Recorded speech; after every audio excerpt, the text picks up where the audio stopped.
I gotta adjust this sucker because we're gonna be here for a while. Welcome to The Right Reasons. It's the season finale. Holy frickin' moly. I don't know where to start or what to say,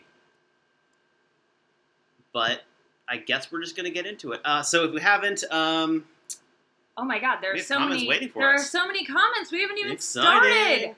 Hi guys. So if it's your first time tuning in, my name is Kyle. This is Rachel. We're the founders of Wright Wellness Center, and we talk about The Bachelor from the perspective of mental health and healthy relationships and healthy communication.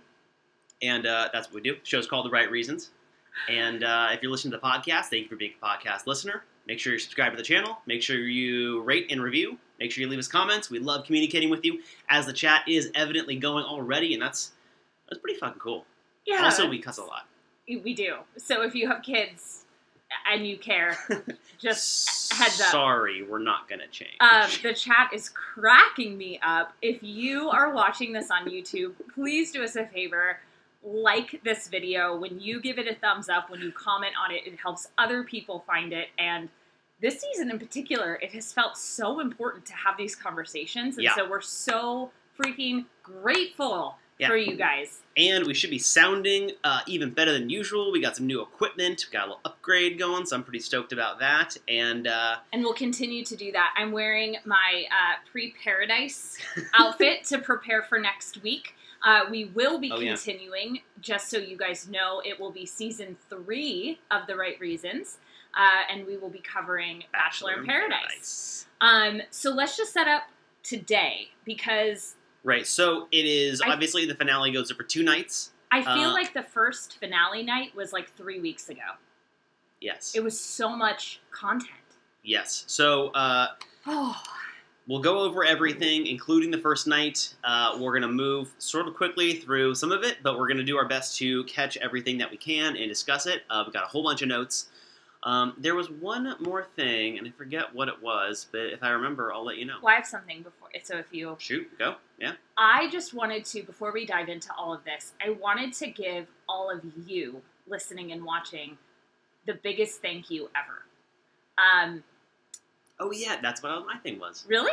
Well, yeah, I mean, I don't want to speak for you, but our views and channel growth has gone through the roof in the last, month, I'd say, of doing this.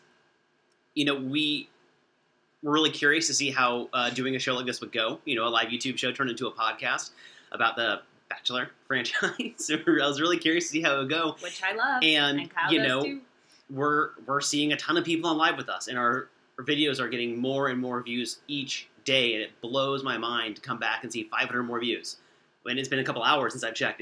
It's amazing, and we're super, super thankful. I'm super, super thankful for everyone who's participating and watching and rating and sharing and commenting. And it's important to have these discussions that we do in the show and what we do in the comments, because, you know, there's so much of our world that we're expected to be good at, especially when it comes to relationships. And just in the dialogue that we get to have on this show, you know, there's so much education, so much sharing of perspective. It's so healthy, and these are the conversations that need to happen. Yeah, I've learned so much about religion from you guys. I've learned so much about your relationships. You know, we're so grateful for those of you who have DM'd us on Instagram and have been like, hey, so I noticed that, like, the things that Luke P was doing, or the way that Jed acted, or whatever it was, that reminds me of my partner. Like, what do I do? And that's part of why we started this show, was we know that it's human nature to project our own relationships and reality onto what we're seeing on TV. Mm-hmm. And so to have this dialogue is exactly why we started doing this. And so, you know, Kyle, when you're saying, like, we check back and see the views go up, I know I don't want to speak for you, but I do know this because we've talked about it. And I know for me that, like, it's not a vanity thing. It's not like, oh my God, 500 more people watched me look weird on YouTube. Like, it's not that. It's that 500 more people got to discuss something that otherwise is not being discussed. Yeah. So that's because of you guys. We can talk all day long, and then it's just me and Kyle. It's because of your interaction, your comments, your shares, your likes, your DMs. Last week, we talked about you guys sharing the episode whenever Luke was posting things, and we saw you do it. We saw you guys sharing it on Instagram and on Twitter. I don't know if he watched it, but you guys sure as shit sent it to him, so that's amazing. So thank you for that. And, you know, that's not meant to be an antagonistic thing. That's meant to share a healthy perspective on what's going on that he may have not considered. So yeah, I'm so fired up with how you all responded to everything. And I'm just super thankful. So one quick side note. No spoilers today. We're going to go through as viewers through this whole process. Thank you, Fuller Living. We are, however, we will be saying everything that occurred. Oh, yeah. We're going to wrap the show up. So if you have not watched both parts of the finale, pause this, go away, and watch it first, unless you want to hear what happens. Yeah, no, we are going to be doing the whole recap, but we're going to start it sequentially. Yes. Yeah. Yes. Okay, so one thing before we dive in, I know we're already 6 minutes in, and we've just been talking. One more thing before we dive in. We are in touch with ABC, and we are talking to them about who we would like to have come on Right Reasons to interview. So Kyle and I have our own wish list of people, but we want to know from you guys, our listeners, our viewers, our community, who would you love to see us interview, and what do you want to know? We want to be the messengers for you. We want to ask them the questions that you want to have answered. So let us know, whether it is in an email or a DM or here in the comments, who do you want to see on the show? And then we will communicate with our contacts at ABC Warner Brothers and try to get that happening. Yeah. It's really exciting. Oh, and as far as one more thing, as far as Instagram DMs go, there's like 4 that we have to respond to. So if you're one of those people who are like, I messaged them a week ago and I haven't heard, we know it, we're getting back to you. Yeah. It's been a week. Anyway, let's AB, I appreciate you wanting Luke P to be a guest on the show. I do. We'll try. It will be. We will extend the olive branch. We would love to extend the invitation to Luke P. I would love nothing more than to have a conversation with him. So wait till it's the first set of notes, because I didn't take notes for the first part. Yeah. And so we'll follow you. Let's go. Let's do it. Okay. All right. So, wow, this really feels like 2 weeks ago, and it was not. Okay. So finale part 1. We start in studio, and Chris Harrison tells us, what happens next is nothing you have ever seen before. And truth, now that we've seen the whole thing, we haven't seen this.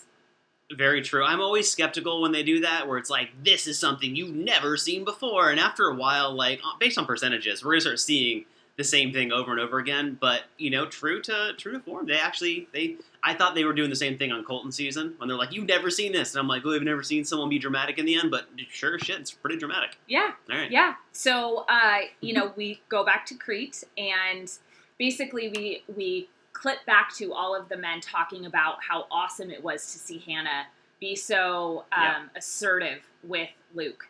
And Chris, you know, fixes the set, moves the rose stand back into where it's supposed to go for the camera angle. And Hannah talks about how she can really see a future with all 3 of the men. So at this point, it's Peter, Tyler, and Jed. And that her heart really hurts making the decision, because it's not just breaking somebody else's heart, it's also hurting her. Yeah. And I think that we can all relate to this. 100%. Like 100%. It's like it's literally going into a conversation where you know you're going to break up, and you're doing it for the correct reason, for the right reason, but you know it's going to be painful. It's kind of like going to the dentist, where you know it's going to be painful, but you're also aware of the value of going, and you're like, well, let's go, and so you just do your thing.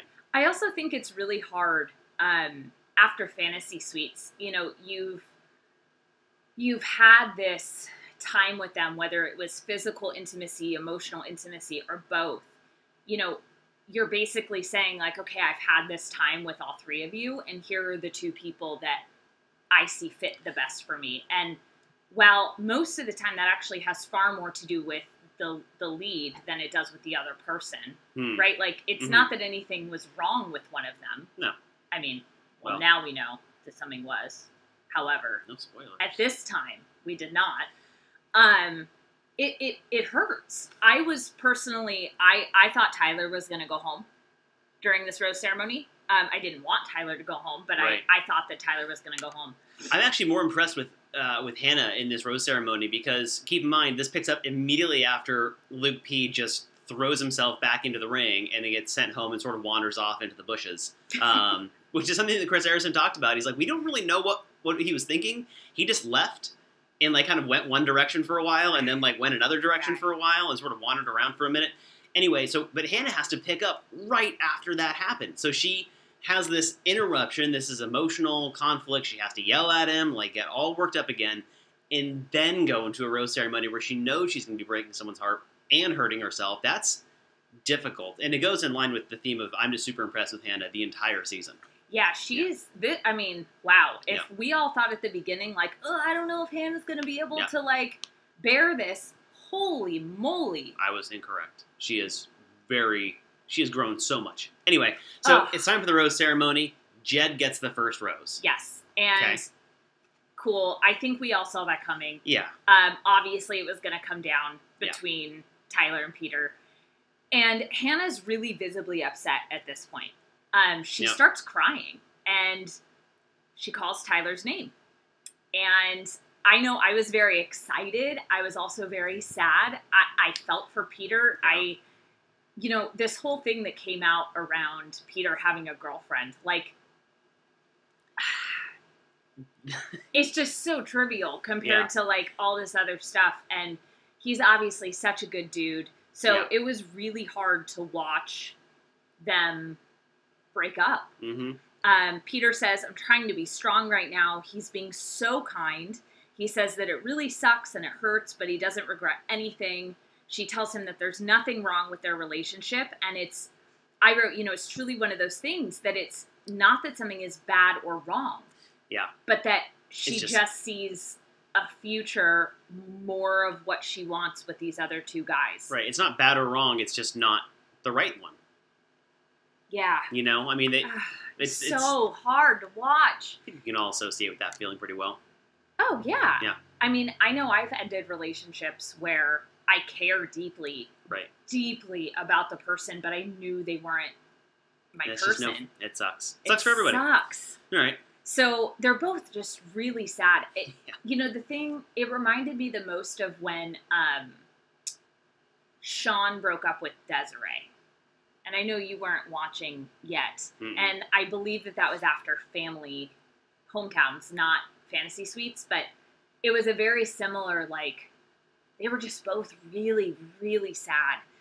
And he says, I'll never forget this journey, how beautiful it was in many ways. I fell in love. I don't regret anything. And we cut back to studio, and Peter is sitting on the couch. And Chris tells us that he is watching this for the first time along with all of us. Okay, so I know why they do that. But, God, that's so brutal. Not only do you experience heartbreak on national television, then you watch it while being filmed on national television. Like, talk about, like, double heart-wrenching. Not only is he already suffering for one reason, then he does it in a live studio audience also being filmed, and then Chris Harrison goes, oh man, you look really sad. Like, that's fucking brutal. That's so hard to go through. Yeah. Peter's parents and brother in the audience. Oh, they're so nice. So Such sweet. a supportive family. Oh. Like, for real. I mean, he really, really, really wonderful.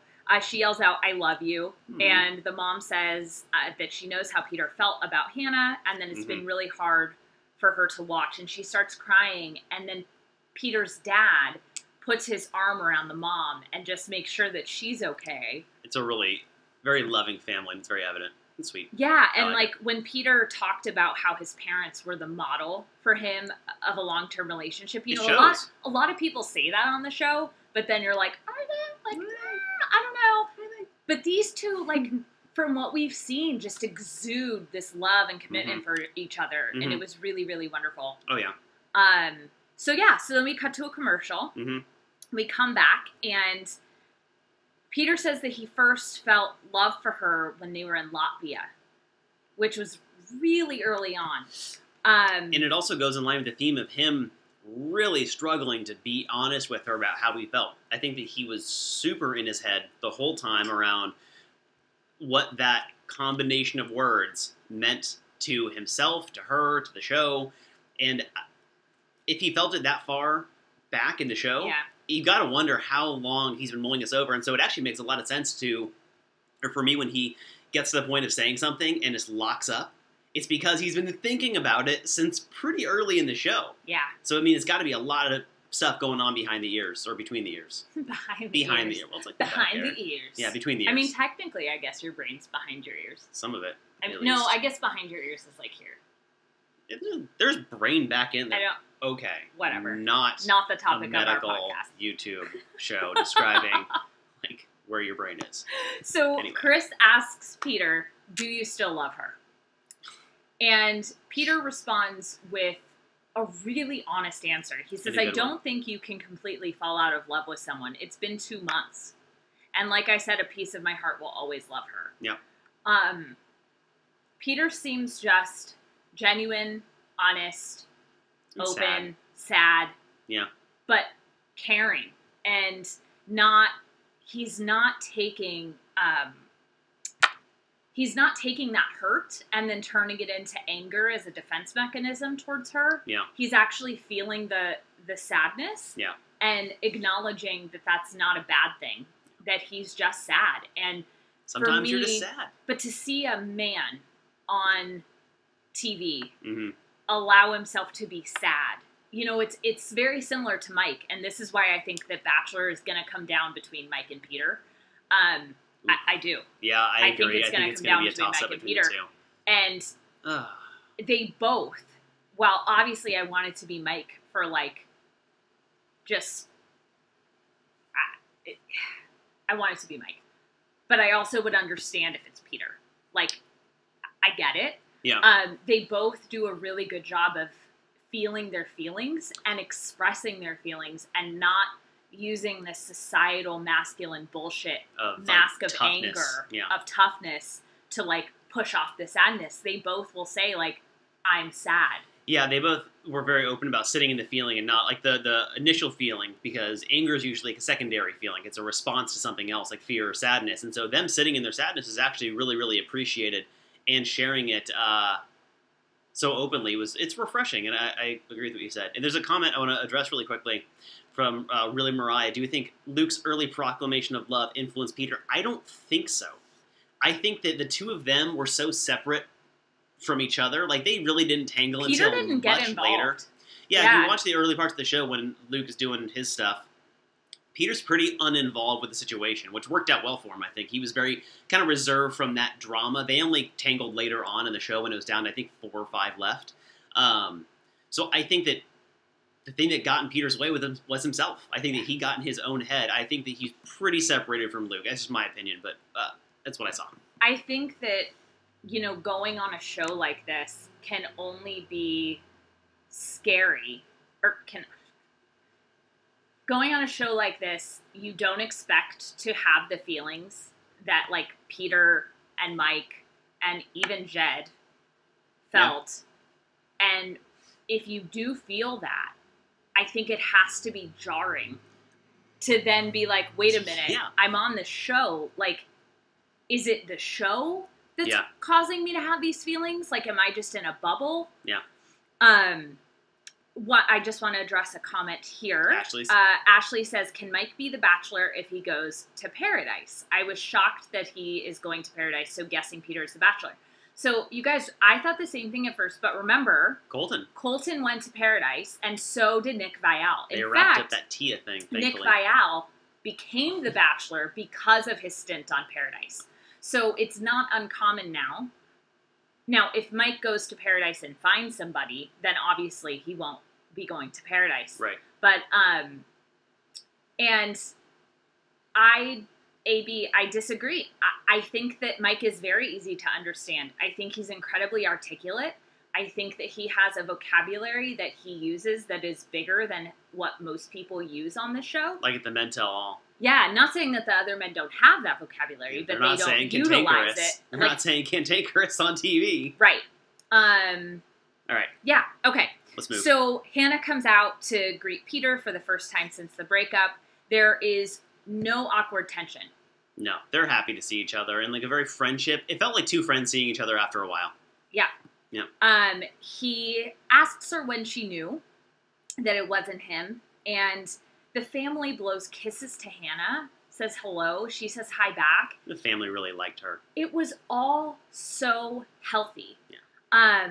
She says that she does wish that he had told her sooner, and that she felt it from him, but that she wanted to hear the words. And I wanted to address this. Oh, interesting. We just got a comment about it. So Taylor says, didn't love how Hannah said she was waiting for Pete to say I love you earlier. Come on now, if you felt it, it wouldn't have mattered, and then poor Pete gets left with more what ifs. She doesn't know what he's thinking. So here's the deal. I agree with you that, like, you feel it. But when you're in the position of feeling already insecure and thinking, like, are these guys here for me? Did they think it was going to be somebody else? Do they like me? Are they just trying to get Instagram followers? Like, why are they all here? Yeah. I think that you need to hear the words. And I think that it's the same way in real life. We go around assuming a lot. Oh, yeah. So could you imagine if it were the other way around and she had said, well, I just assumed that you loved me. I felt it. It wouldn't work out as well. We would have all been like, well, don't assume. Right? So, like, I think that because Peter, whatever, felt it early on, he could have said something earlier, even though she did feel it. Now, would it have changed anything? I don't know. We have no idea. The way that Peter's family responds to Hannah, it reminds me of the girl you date in high school and you go meet the family and it's like really, really nice, but it's like too early in life to like do something serious and you break up. And then later on the family's just super warm to that person. Yeah. That's what it reminds me of. Is like the family's like, oh yeah, you dated way back in the day, but we really cared about you, but we're also aware that it's not going to happen, but we also still like you. That's nice. Yeah. So they talk about the windmill and it was such a happy, healthy post-relationship discussion of sexuality. It was so nice to see on The Bachelorette, two people being like, hee, we had sex, it was awesome. Like, They were super happy about it. It was a very healthy expression and acceptance of sexuality, and I don't know, it was important. So this was one of my favorite moments of the whole first, the Monday night show, was Chris says, well, on a lighter note, because of you two, nobody will ever look at a windmill the same. Peter and Hannah hug. Everybody laughs. There's lots of claps. Even his parents are clapping and like cheering him on. And then Hannah says, hey, I was dishonest about something. And since it's out there. And then she clarifies that they did not have sex twice in the windmill. They had sex 4 times in the windmill. And I just put the laughing and heart emojis because I loved this for so many reasons. Okay, first of all, it's such a fuck you to Luke. Yeah. It's such a fuck you to Luke. And now, knowing what we know, it's a fuck you to Jed, too. Because obviously all of that had happened, right, when they filmed live. And Chris even says somewhere Luke P's head just exploded. Chris was saying what we were all thinking. Yeah, and the parents are, like, cheering them on. Oh, yeah, the mom's the mom's like, woo! My son had sex 4 times in a windmill. It was, and you can rent that windmill. You can go rent that exact windmill. It is. It's on Airbnb. It's weird.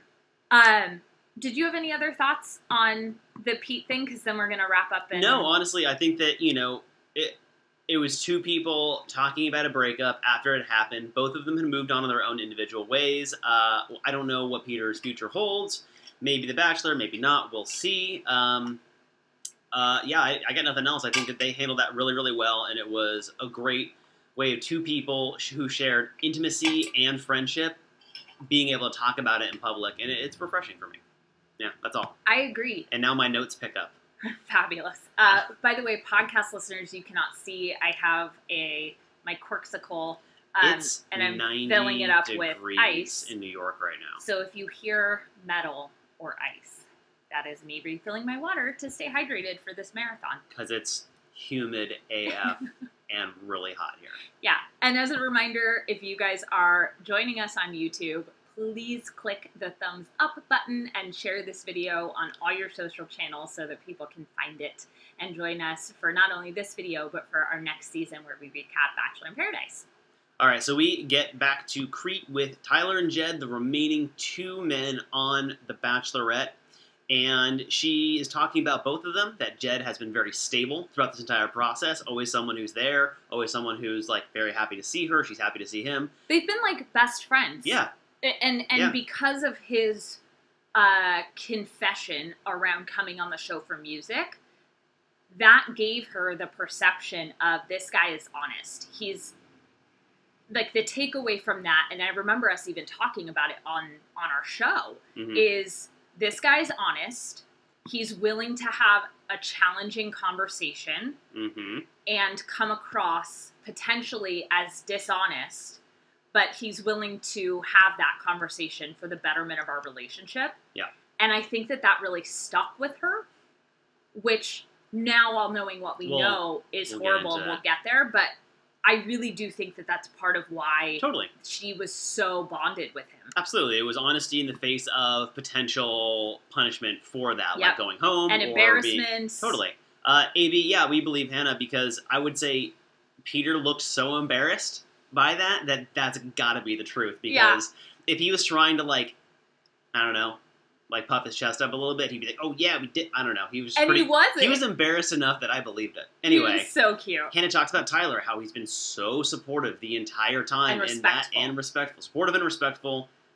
Tyler, Jed, stable and friendly. I don't know. So her dad, Robert, time to meet the family. Her mom, Suzanne, and Hannah talks about how she gained this word clarity. God, I hope this word goes away after this season. I'm so tired of saying it. Clarity is becoming like the new journey of this season. Like, anyway, she gained clarity around the fact that she's in love with Tyler through the process of going through fantasy suites. Yep.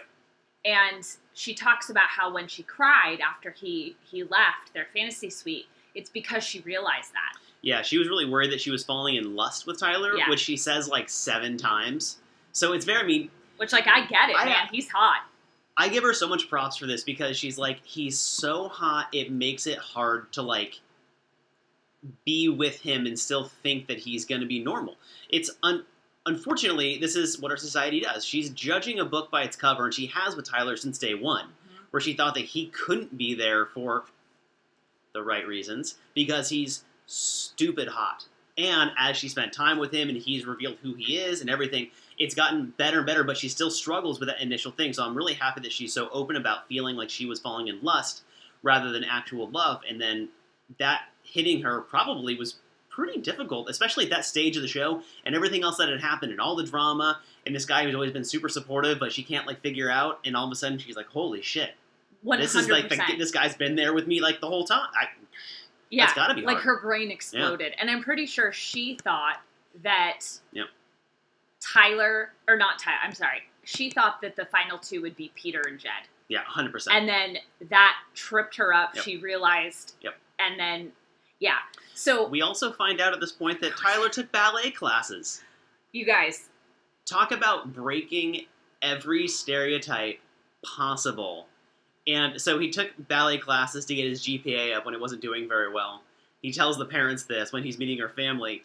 And then turns out he liked ballet and kept doing it. Every single time an episode of The Bachelorette has aired this season, something else comes out about Tyler that I have to pause it and look at Kyle and be like, what? He is so attractive.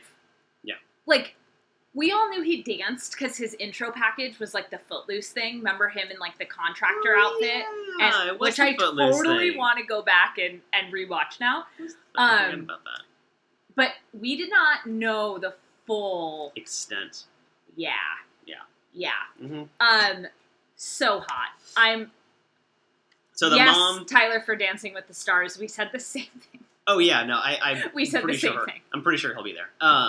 The mom asks if they've had any arguments or disagreements, and she asked Tyler if he would hide his feelings from her at all. If he's been, holding himself back, and he's like, no, we've had not easy conversations, we've had difficult conversations, but they've been good, and there's been healthy communication, and he wouldn't hide his feelings, and he says that he loves her and has her best interests, and he's just being who he has been on the show consistently since day one with the parents, and obviously the parents are pretty happy with him. Yeah, both the dad and the mom really loved him. Yeah. Tyler and the dad talk about the fantasy suite. But like in a Hannah's dad is really interesting for me because we'll talk about it later on, but he is very open about the realities of the show. And a lot of parents we've seen in previous seasons have been a little bit like, well, can you really do this though? Does it really work? And the dad's like, all in. Fuller Living just made a comment that I completely agree with. She or he, I don't know who you are. Tell me if you're, or they. They said, I think they are misusing the word clarity. When it got used on the show, they weren't trying to be clear. They were trying to convince or influence the other person. That's from Luke P, because when he says clarity, he means his version of events. Yeah. That's his clarity. 100%. 100%. So the dad and Tyler are really, really getting along. They talk a lot about respect. Everyone's very happy. Tyler shares that his dad being sick is his motivation to live life as fully as possible. So one of the things that really stood out to me, aside from the fact that I was obsessed with all of their accents in one room, was that Tyler talks to the dad about Hannah leading him and their family in faith. And it was so opposite from Luke, who was like, the man is the spiritual leader, which we actually had a really great conversation about in last week's episode in the comments. Kyle and I learned a lot from you guys, so thank you for educating us around some evangelical Christian things that we did not know.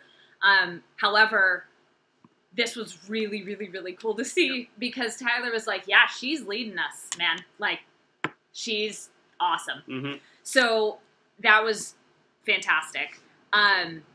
The communication between Hannah and Tyler is so beautiful. And one thing that I really noticed is that she grows around Tyler and Tyler grows around her. Yeah, they push each other to do new and different things and to have difficult conversations. And they also support each other in having them. And it's really, it's fun to watch. It's refreshing, actually, to watch. That's the word I'd choose to use, refreshing. Yeah, it's like their natural way of being, just Tyler being Tyler and Hannah being Hannah, encourages each other to rise up and up level. 100%. Rather than kind of being like, I need you to up level for me. Right. Like, they just do it naturally, and it seems very like, it's beautiful. So then, they separate from the parents, and Hannah talks to Tyler, and she shares with them that she has not been as open as she'd want to be, and Tyler looks a little nervous. As I probably would be too in this case if I was him. And then she shares that she's falling in love, and she's been nervous to tell him that, and then they make out a lot. God, he's so hot. Like, yeah. I mean, fuck. He's a pretty attractive dude. Right? Like, anyway. Is there anyone who doesn't find this man attractive? I mean, we all have different... Objectively speaking... Yeah, I mean, I don't think so. Well, you guys weigh in. Yeah, is anyone out there like, nah, Tyler's kind of like a C? If you feel that way, let us know. I don't think there's a lot of people out there that do, because it's a combination of physical and then emotional and who he is as a person. Yeah, cool. It's the holistic Tyler that's so attractive. Like, holistic Tyler. It's true. Jesus. It's true. So it goes to commercial. Yeah, and then when we come back, she says that Jed was the person from the very beginning that she saw as her person. And again, that kind of confirms what we all have been experiencing. They have formed an early connection, and it's sustained throughout. And then throughout some of the difficult conversations that they've had, that's actually brought them closer together, as difficult conversations, when they're handled well, can do. Yes. And 100%. Hannah starts to freak out about the decision, I believe, because it felt very clear for her for a while. Yes. And then all of a sudden she has this aha around Tyler, and she's like, holy shit, I'm actually in love with two people. And then her family loves Tyler. And the mom says, I'm going to try to give him a fair shot, but Tyler set the bar really high. Yep. And, like, so let's separate who Tyler is and who Jed is. Just people, right? That is a stressful situation. Yes. When your parent is like, well, let's meet this second person, but, like, this first person I really love. I will say this. Who on earth would feel confident going second after Tyler? No, but I'm just saying, okay, but yes. Like, what I'm saying is, like, take the people out of it. Whoever goes second, period. Is already in trouble. Is already, like, unless the first date goes really poorly. Unless the first person tanks. It's hard. I believe that on Ari's season, it went Becca and then Lauren. And it was a very similar thing where, like, Becca set the bar really high, and then Lauren came in, and, you know, now we know what we know about Lauren and Ari and whatever, but, like, at the time, she didn't talk a lot. Like, the way it was edited made Becca clearly, like, a better choice. I'm using air quotes for podcast listeners. But yeah, so it just felt so much less natural with Jed and the family. And to me, and tell me if you guys think it's different, it didn't feel like that because Tyler went first. It felt like that objectively. Like, the flow was not just as going. Well, yeah, it was super strange. So they get in, and we're immediately reminded that Jed is a musician and songwriter. Did you guys know that? He also plays music. That's something that we're beaten over the head with at this point, and I don't care anymore. Yeah, and unfortunately, I agree with you. If Jed went first, Hannah's parents would have had the same questions for him. Right. I don't think it would have mattered. Yeah, honestly, no. I think that. So, here's the issue that I saw almost immediately. I hadn't really noticed it before, but for whatever reason, Tyler is much more charismatic than Jed. There is a way of holding conversation and responding to things where there's something about the way Jed was delivering his words, and obviously it's all edited, but the things that we do see, I mean, that's what he's saying and how he's saying it, there's almost an uncertainty to his words, whereas Tyler's locked in. Well, now we know why. Well, okay, but I'm trying to watch it objectively for the moment. No, I know. So, sorry, those were ice cubes. Anyway, Jed is having a hard time saying his words confidently to Hannah's parents. And it actually, you know what it reminded me of? Because they start questioning his career choice almost immediately, that he's a singer-songwriter, unless you were not aware of that. In case we didn't know, you guys. Unless you're not aware. Jed wants to be a singer-songwriter. Musician. I believe it came up earlier on the show when he admitted that he had come on just for that. And then, you know, to be a musician. Right. So the parents bring up obvious questions. Did you know he plays guitar? What? I know. Surprise, Jed plays guitar. He also, well, I feel like he missed out. He didn't do his one strong thing for the parents. If he had played music instead of talked, maybe this would have worked out. No, he's not even good at it. Anyway, okay. God. Subjective opinion. He's better than I am at playing music, which is to say that he does and I can't. Kyle, you're a better singer than Jed. That's not true. Yes, it is. Okay, anyway. I sing. Trust me. Watching Jed talk to Hannah's parents reminded me of what a kid would say to his parents when they're like, okay, but do you think that music is really going to take you where you want to go, or do you think you should have a backup job? And the kid's like, no, Mom and Dad, I'm going to be a musician. That's kind of what this looked like, where the parents are like, I get that you like this, but maybe just in case, what's the next thing? And when he didn't have a next thing, I understand this, because the dad brings up a very archaic concept around the man needs to provide for women, and we'll get into that. But though I do not share that same view, I would, in the dad's position, also be like, hey, just so, like, are you going to chase music? That's awesome. It can be difficult. You're aware. How many years are you going to give it a try? Okay, if that doesn't work, what would you want to do? I would want to know that, not for financial providing for the female in this heteronormative relationship we're talking about, but I want to make sure that there is something besides this. Something else besides just music. Like, just because it's a good idea. It's a life safety rather than, like, financial provision for someone else. Does that make sense? Yes. Yeah. 100%. Yeah. It was... I'm glad you like it, Janine. Janine? Yeah, let us know how to say your names, because we want to know that. So that's it. And I agree. So, Fuller Living, again, like, right on the money here. Hannah's dad's biggest concern was not that Jed doesn't make enough money to support himself. It's that he doesn't speak directly. Yes. She brushed it aside as if it didn't matter and made it about money. So here's the problem, and I agree completely with what you're saying. Instead of Hannah's dad saying, I don't give a shit about his career or money. What is important to me is that you are prioritized and supported, whether that's financial, emotionally, yes. in life, whatever. And when I asked Jed questions about that support, he was not direct with me. Her dad made it to her about the financial piece. At least that's what she took away. And so what happened was, because her dad holds this older version of, in a heterosexual relationship. As the example, working 16-hour days to make sure he provides for, like, his wife and daughters. Like, and maybe that's really giving up a lot of yourself. I did love that Hannah was like, listen, Dad, I'm capable of providing for myself. I like that. I'm really proud of her for saying that. Yeah. It's awesome to hear. Like, I don't need to rely on him.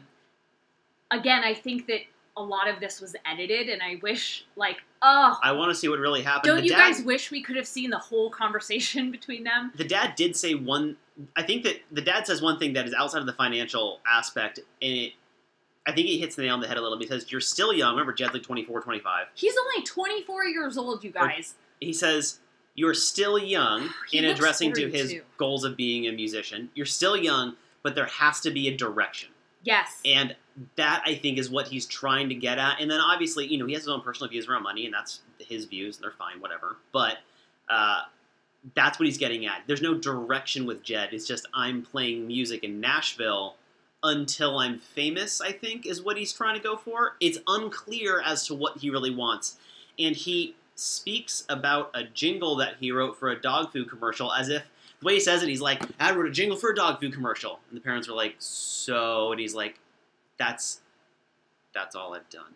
Well, and I love when Hannah's dad brought that to her, and he was like, he was very proud of this. And she's like, Dad, that's not all he does. And her dad was like, he told me that this is his, like, pinnacle of achievement. So far. What was also left out of this conversation, which I don't know if it got edited out, I'm guessing it did not get edited out, and Jed did not tell her parents, is that he is a male dancer. And by male dancer, I mean, like, C-list Chippendales, Thunder from Down Under type dancer. You can look it up, which is kind of odd. I also, the dad did land on one more thing, about the money. I think that he used, the money thing, he kind of goes back and forth from, like, kind of 1950s thought process to, like, modern. Which obviously we did not like. But he did, again, hit a really, really good nail on the head here. He shares that... Yes, Hallie. He did sound like he wrote the score for a Marvel movie. That's pretty... Yeah. He made it sound like it was a very prestigious thing when it's...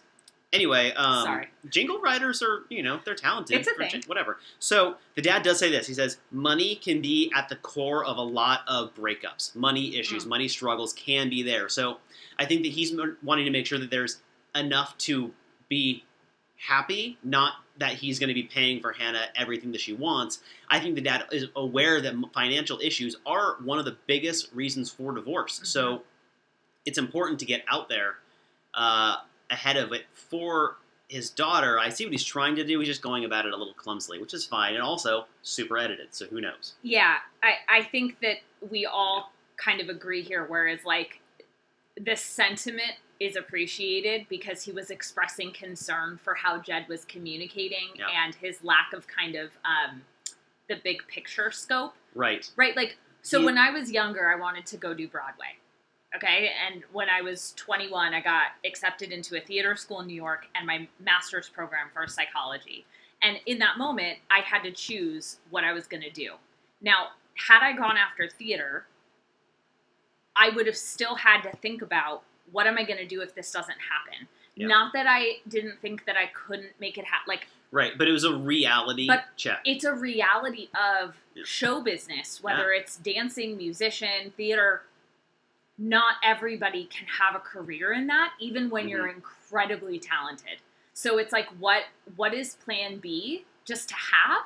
Right. And let's be aware of that, because that is the world. And you can visualize and manifest and work your ass off, and you still need to have a backup plan, because you don't want to be hungry. Like, you still need to eat food. I think that's what they're getting at, doing their best to. The mom clearly doesn't like Jed. The mom does not like Jed. Because this is an actual quote. He has qualities, but he's a musician.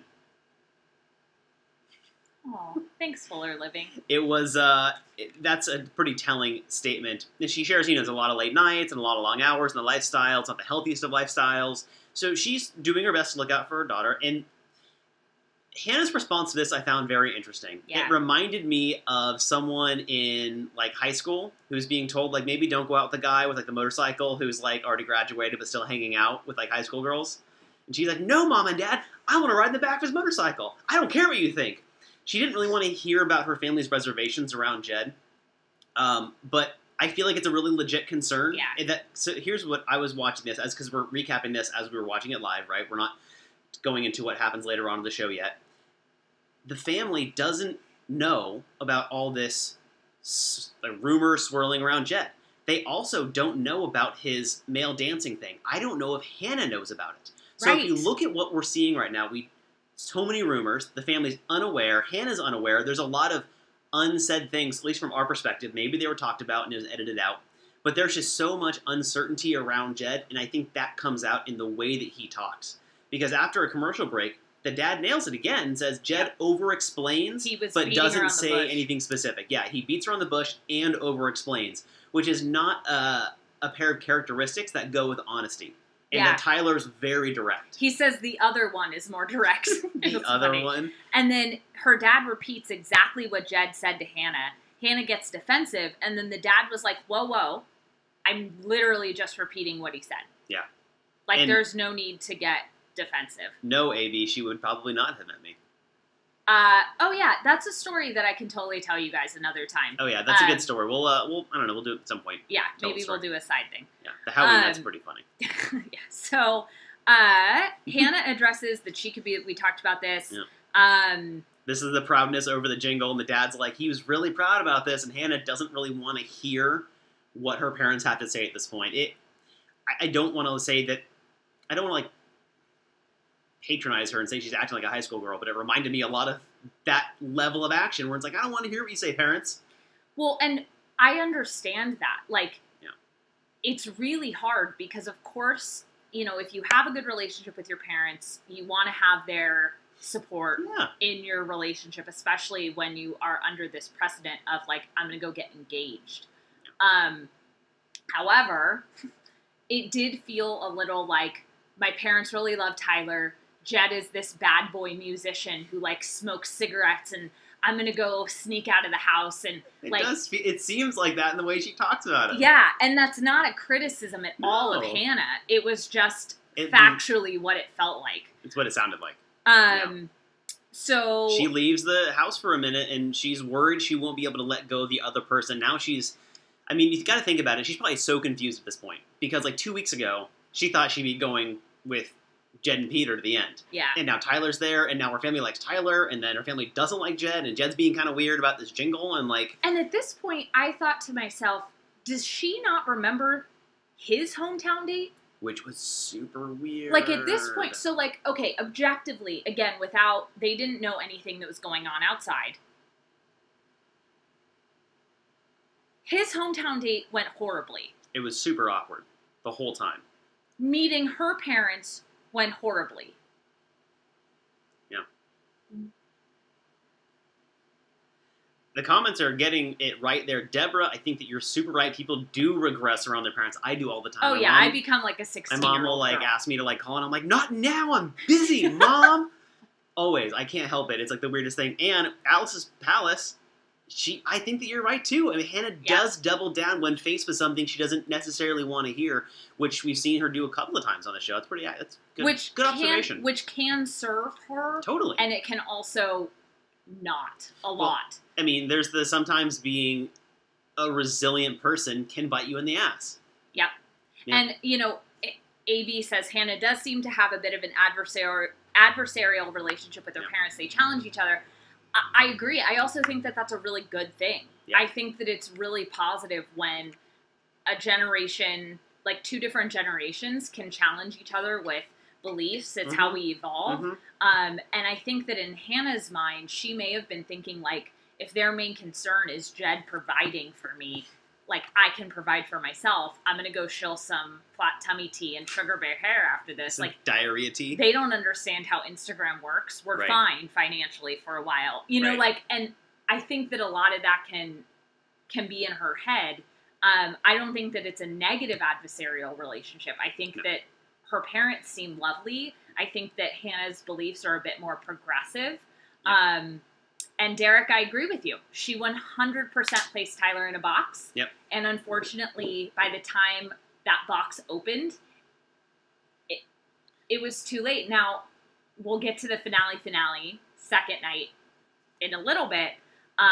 But yeah, at this point, I think she had already, like, honed in on Jed. So now as they're outside, we get the quote we've seen a few times. Fuck me, this is why you don't date two people at the same time. Yes. I also want to clarify, this is why you don't date two people monogamously. Right. To find one person. Right. That's just a slang. Yeah. In that case. So I caught something for a second here. We were focusing on how she's not remembering the hometown with Jed. And what's going on there. And I had a thought when I was watching this. She might not be thinking of how weird that was, because I think that this is my opinion and my thought process, my hypothesis, if you will, my educated guess.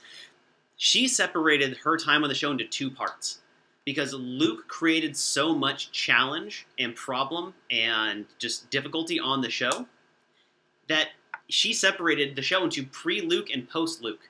So she's not really thinking about the hometown dates because she doesn't want to think about the time when Luke was still a big factor on the show.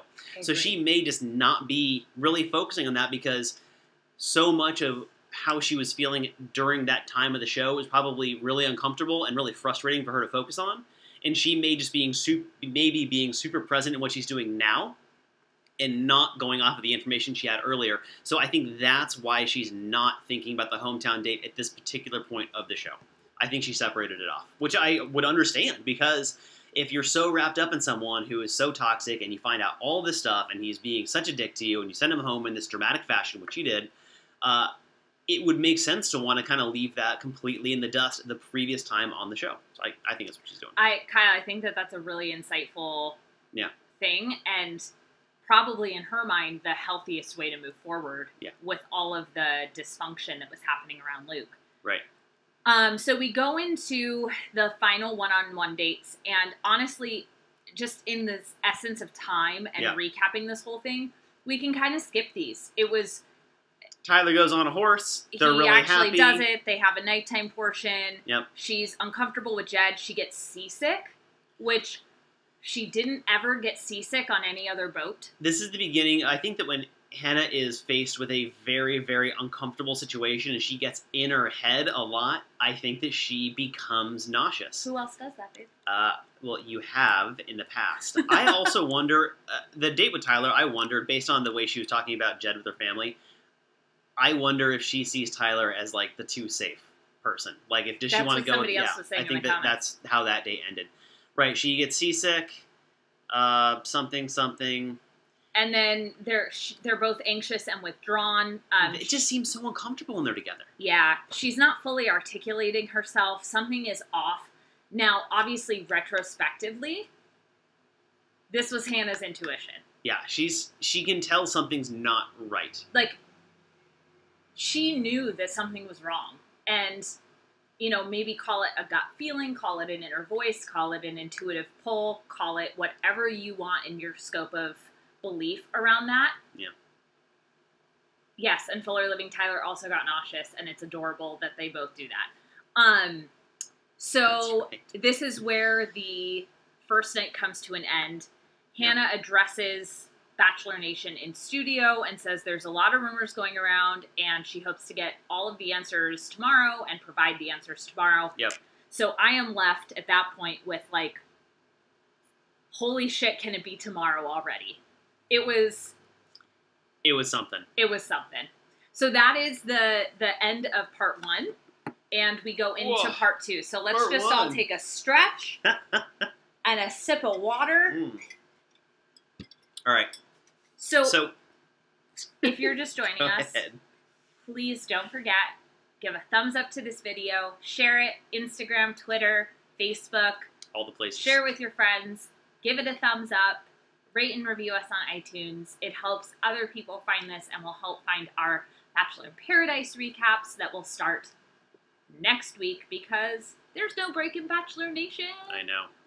I have to get some tropical themed stuff. I don't know what it's gonna be. Maybe I'll go to like a party store and just get like the what is it, the tinsel like hanging pineapple tree or like pine trees. Yeah, or like maybe some flowers. Palm trees. What's wrong with me? Did you say pineapple trees? I did. They don't grow in trees, actually. They grow out of the ground, in case you didn't know. Janine, yes. I think it was intuition on Hannah's part. I think that she knew that something was off with Jed. And Hannah's very intuitive. Yeah. And, yeah. Yeah, I think that she's pretty intuitive on that. Well, and we've all done things that we know our intuition tells us not to do it, but we've all done it anyway. And then you don't really enjoy the experience, and it kind of just detracts from all of it. I think that's what she was doing, because she was kind of forcing herself down this path when she really wasn't in alignment with it, and I think that's what you're seeing as a result. So the second episode starts. All right, so if you're ready, hold on, just one quick thing. If you're here with us live, give us an I'm ready if you're ready to go into night 2. Just let us know in the comments that you're ready to dive in to night 2. You're still with us. Should I type in the comments? I mean, are you on YouTube? I might join my phone. That's vanity when you watch yourself in your own YouTube show while you're doing it on your phone. I don't do that. I've never done that. I can't do that. Okay, so Chris Harrison says, yes, Carla, she has a lot of intuition. She does need to listen to it more, just like we all do. And our body tells us when we don't listen. Exactly. I didn't listen to my intuition when I was 25 at all. I barely listened to it. Like, every now and then, it would, like, call me up, and I'd be like... That's when we started dating. That's the one time I listened to my intuition. Outside of that, I would not listen to my intuition very often when I was that age. So, I get it. It's a muscle you have to learn how to use. You got to flex it. You got to work it out. It is. Yeah. All right. The chat's ready. Let's do this. So, Chris Harrison says, I hope you're ready, Bachelor Nation, because here we go.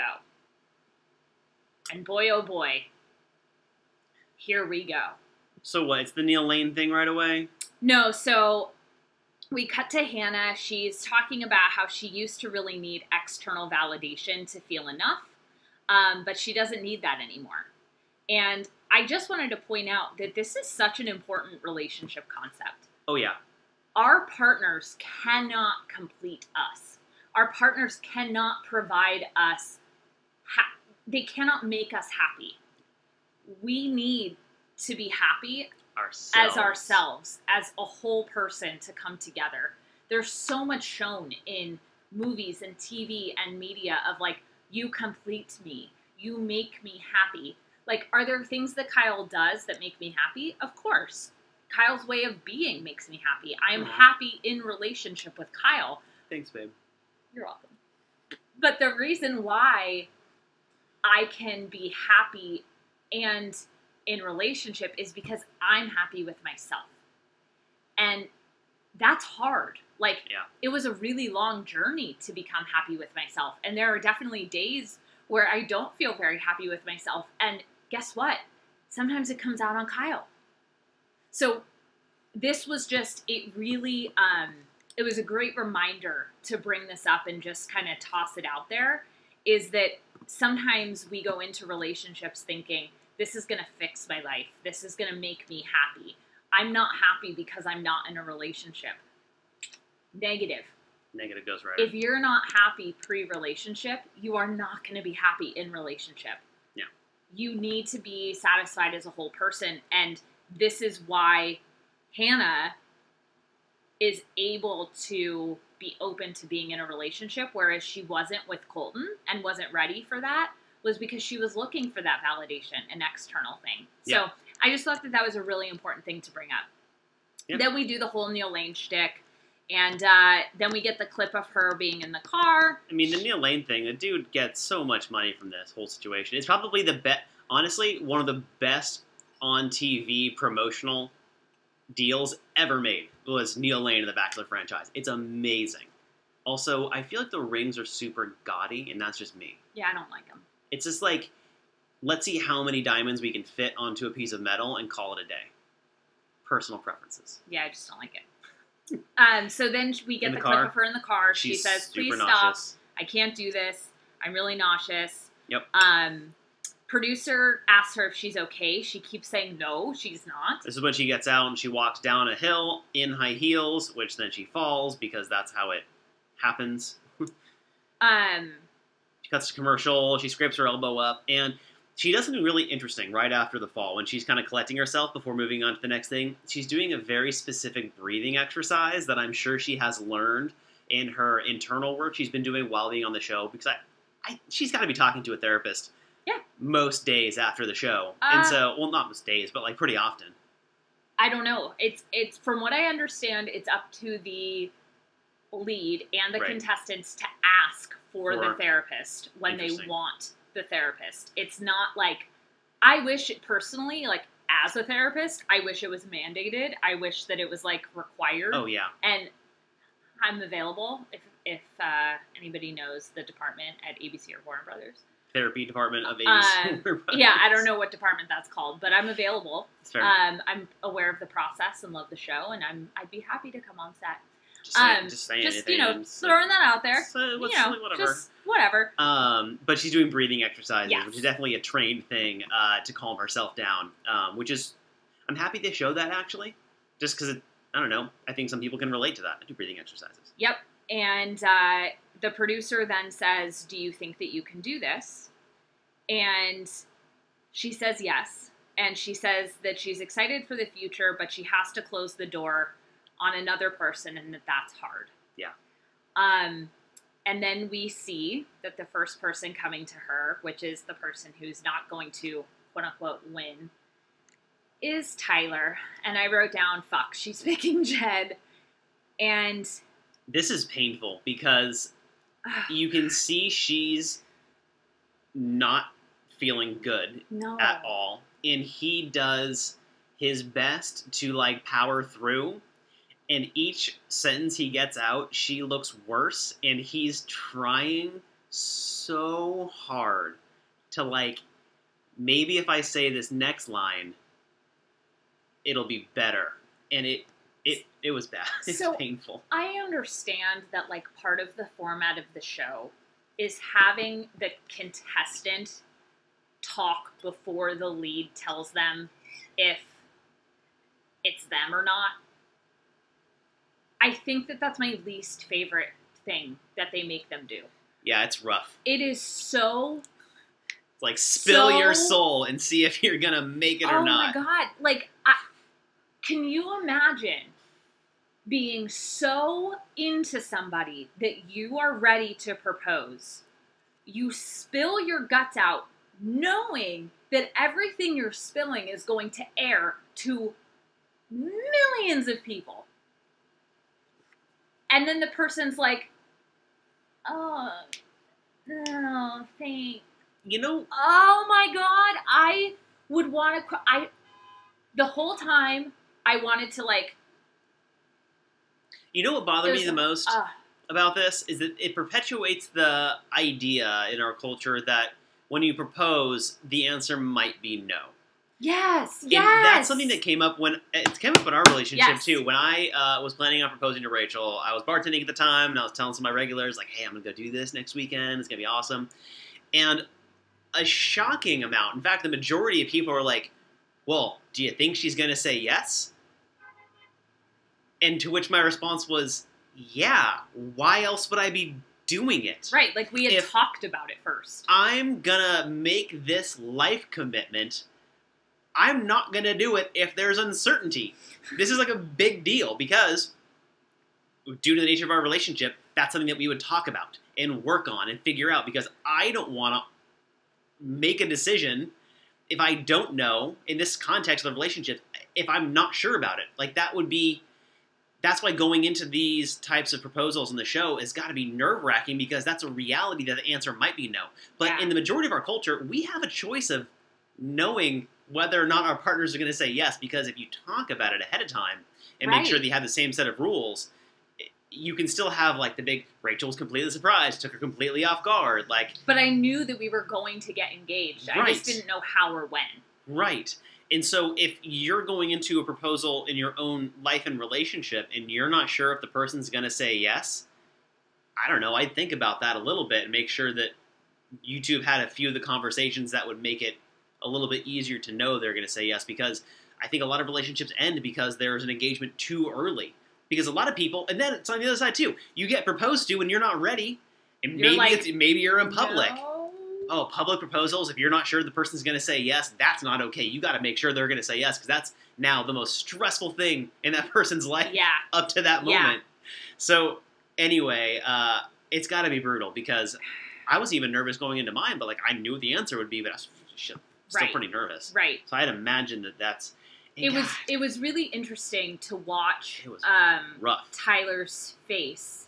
He went from, this really giddy, excited, like almost childlike in a good way face to he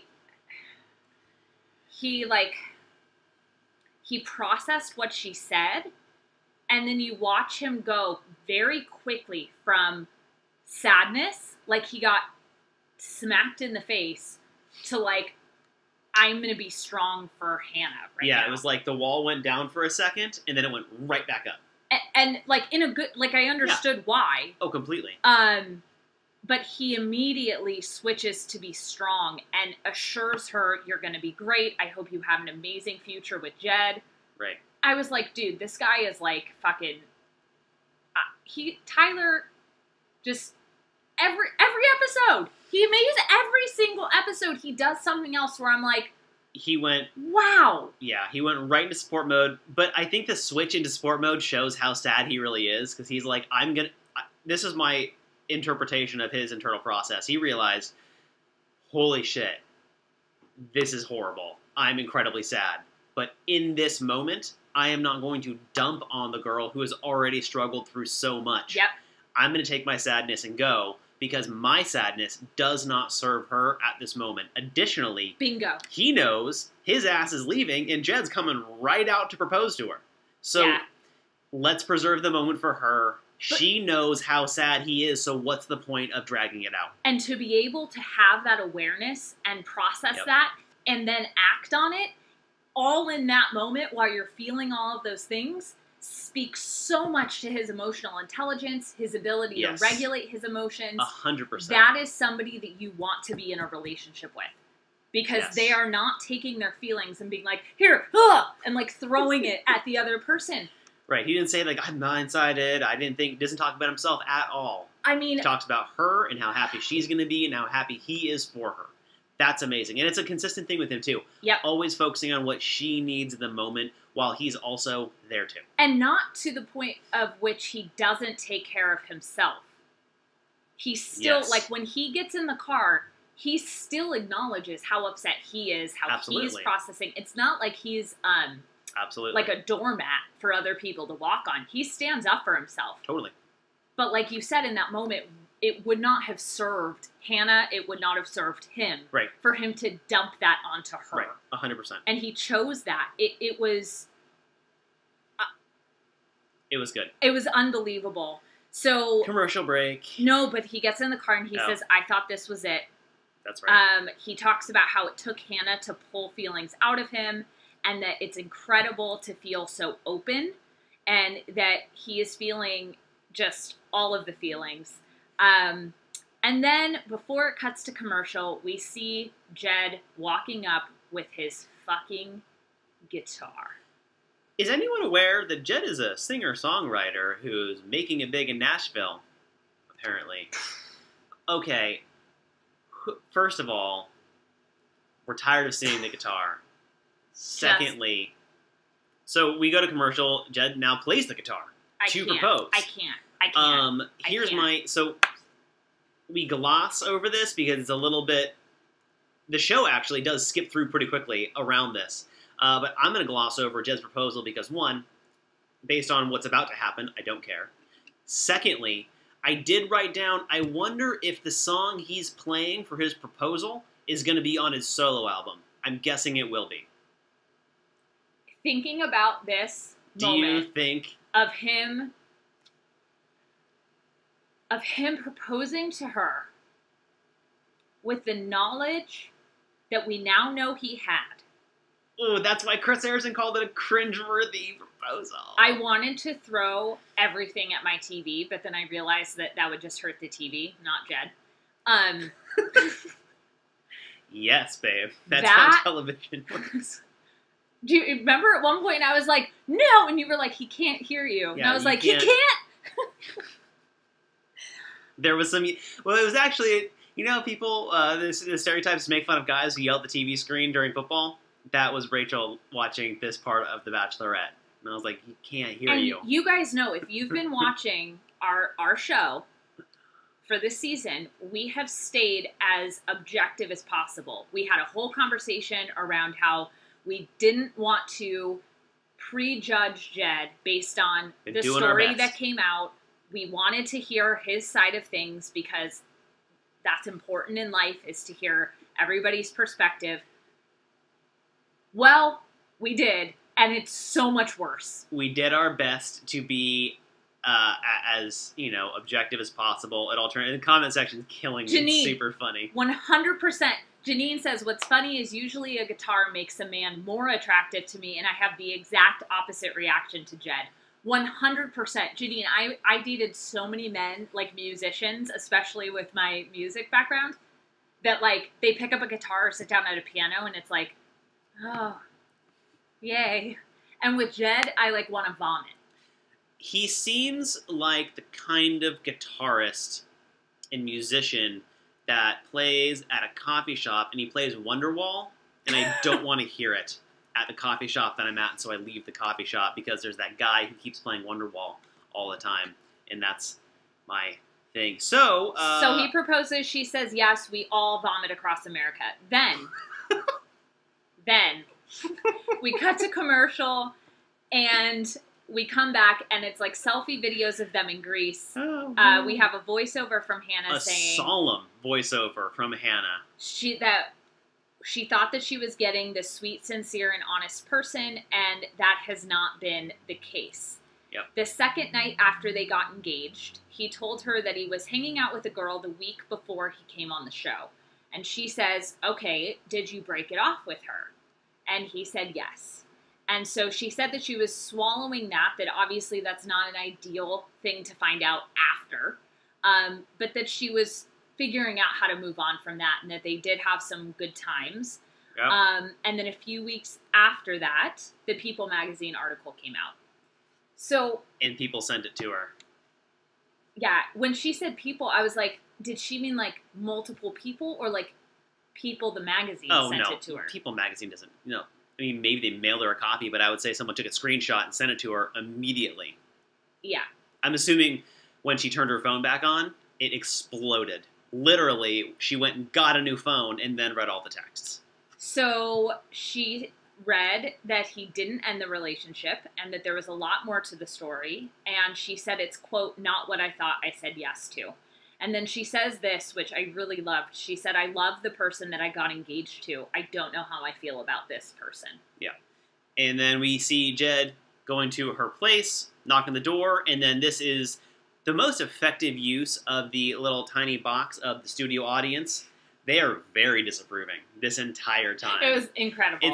Actually, I like that almost more than what was going on camera, is the studio audience. Even though we needed to see. Oh, of course, but yeah. I almost wish we had like a live feed of the studio audience, because there were some very reactive people, and I enjoyed it quite a bit. So they start talking, and here's something that continues to happen with Jed, and it's something that people do, unfortunately, pretty often when they're trying to hide the truth from somebody.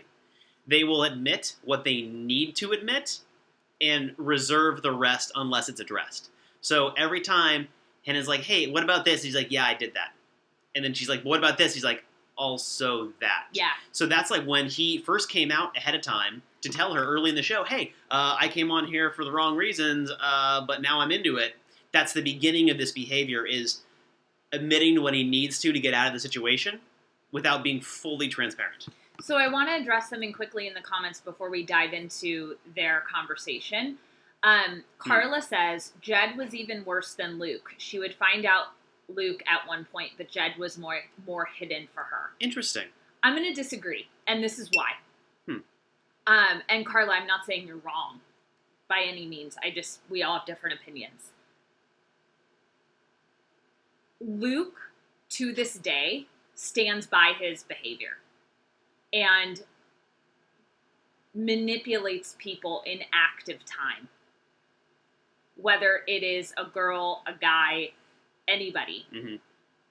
He is a lying person who uses something as sacred as religion to make people feel shame and throw it in their face. Yeah. Jed is an immature person who didn't know how to handle a horrible situation that he got himself into. I'm not saying that Jed is a good guy by any means. But at the end of the day, good people can make really bad choices. And Jed is 24, 25. He has time in his life to figure this out and become a really good dude. I don't know if he will. We'll talk more about that. But Luke... I get what Carla's saying in a way. No, where Luke was like aggressively honest the entire time. Right. Whereas Jed has been sitting on a lie and allowing bits and pieces of it to come out over an extended period of time. That, I think, leads to what you were saying, though, where, Hallie, that's exactly what Rachel called him this morning. Yeah, I called him a fuckboy. I'll tell you about that later. So, this is something that I think you hit the nail on the head, where it's an immaturity. It's thinking that something isn't that as important and being so wrapped up in the moment that you're like, whatever, don't worry about that. It's not me now. I'm not doing it currently. Yeah. And so the longer you hang on to a lie, the worse it gets, and the bigger it grows, and all of that. Whereas Luke, for all of his flaws, is honest of who he is since day one. I think little bits and pieces of it obviously were kind of hidden until later on, but Jed's been sitting on a bigger lie for longer. It's frustrating overall, and I can't imagine, as all of this came out, how defeated and frustrated Hannah has to be, because, I mean, if you think about it this way, the guy she picks, lying his ass off the whole time, and then also the whole Luke thing, I mean, what season happened? What was this season of The Bachelorette? Right. We're going to get into everything else, but if you think about it, what the fuck did we just watch? And what did she go through? That's what I was thinking about. Like, she has got to be... Yeah. So annoyed. Yeah. So. But I also want to acknowledge that, like we have said before, this is not Hannah's fault. No. So not at all. In both circumstances, the final rose went to Jed. Oh yeah. Just threw it on the floor. I hand folded those. I'll have you know. Well, they're going away now. Uh-huh. Jed did manipulate Hannah, okay? Yeah, that's... Yes, he did. 100%. He manipulated by omission. Ready? Are we back? Technical difficulties? Yay, everybody. We're back. Okay. Okay, hold on. So sorry, everyone you guys. Buffering, comment section, I see you guys are backing us up. I think that we're back. Everyone. It's a pain to do. Work until the next buffering. Anyone else buffering? Okay, we're here. Let us know if you can see us. The laptop just completely shut down. We're here. We're back. But we're back. I see everyone talking in the comments. Thank you so much for sticking around. In the meantime, what? Yeah, everybody. I don't know what happened. The computer just massively shut down. So we're back. Let's make sure that we Let us know in the comments if you can hear us and see us fine. Everything looks like it's working, but I want to double check. And we'll dive back in. And we'll dive right back in. As soon as you guys let us know that you can see us. I'm so sorry, you guys. I don't know what happened. Gonna start using a new computer for this. Or something. I don't know what happened. Oh, no. I see you typing. We're here. Ah! Wait. Oh, yay. Okay. Okay, we're back. Woo! Whew. All right. Okay. Sorry about that. Sorry, you guys. The computer just completely shut down. Like, okay. So, crashed. Okay, we're back. Let's get back into it. Okay. So, Jed doesn't say anything. Hannah asks him, why did you wait for all of this to happen to tell me? And then she says, not even tell me, just find out what happened. Like, he didn't even tell her the full extent of what occurred. She had to learn about it in a magazine. Right. In a magazine. Right. Which is devastating. Devastating. So he says, well, because there's two very different views of what actually happened. Mm-hmm. Which, as he continues to talk, there are not. There are not. He is wrong. There's the one that he doesn't like, and that's it. You know, and the biggest difference, you guys, between Luke P. and Jed in terms of lying is that Jed lied by omission. Yeah. And that Luke lied aggressively to manipulate in real time. Yeah. I'm not saying one is better than the other. No. Yeah. Honestly, they both have an opportunity to become better, and they both could become better. Yeah. So he says that it was the beginning of October, that it never felt like a relationship, that they only hung out a few times.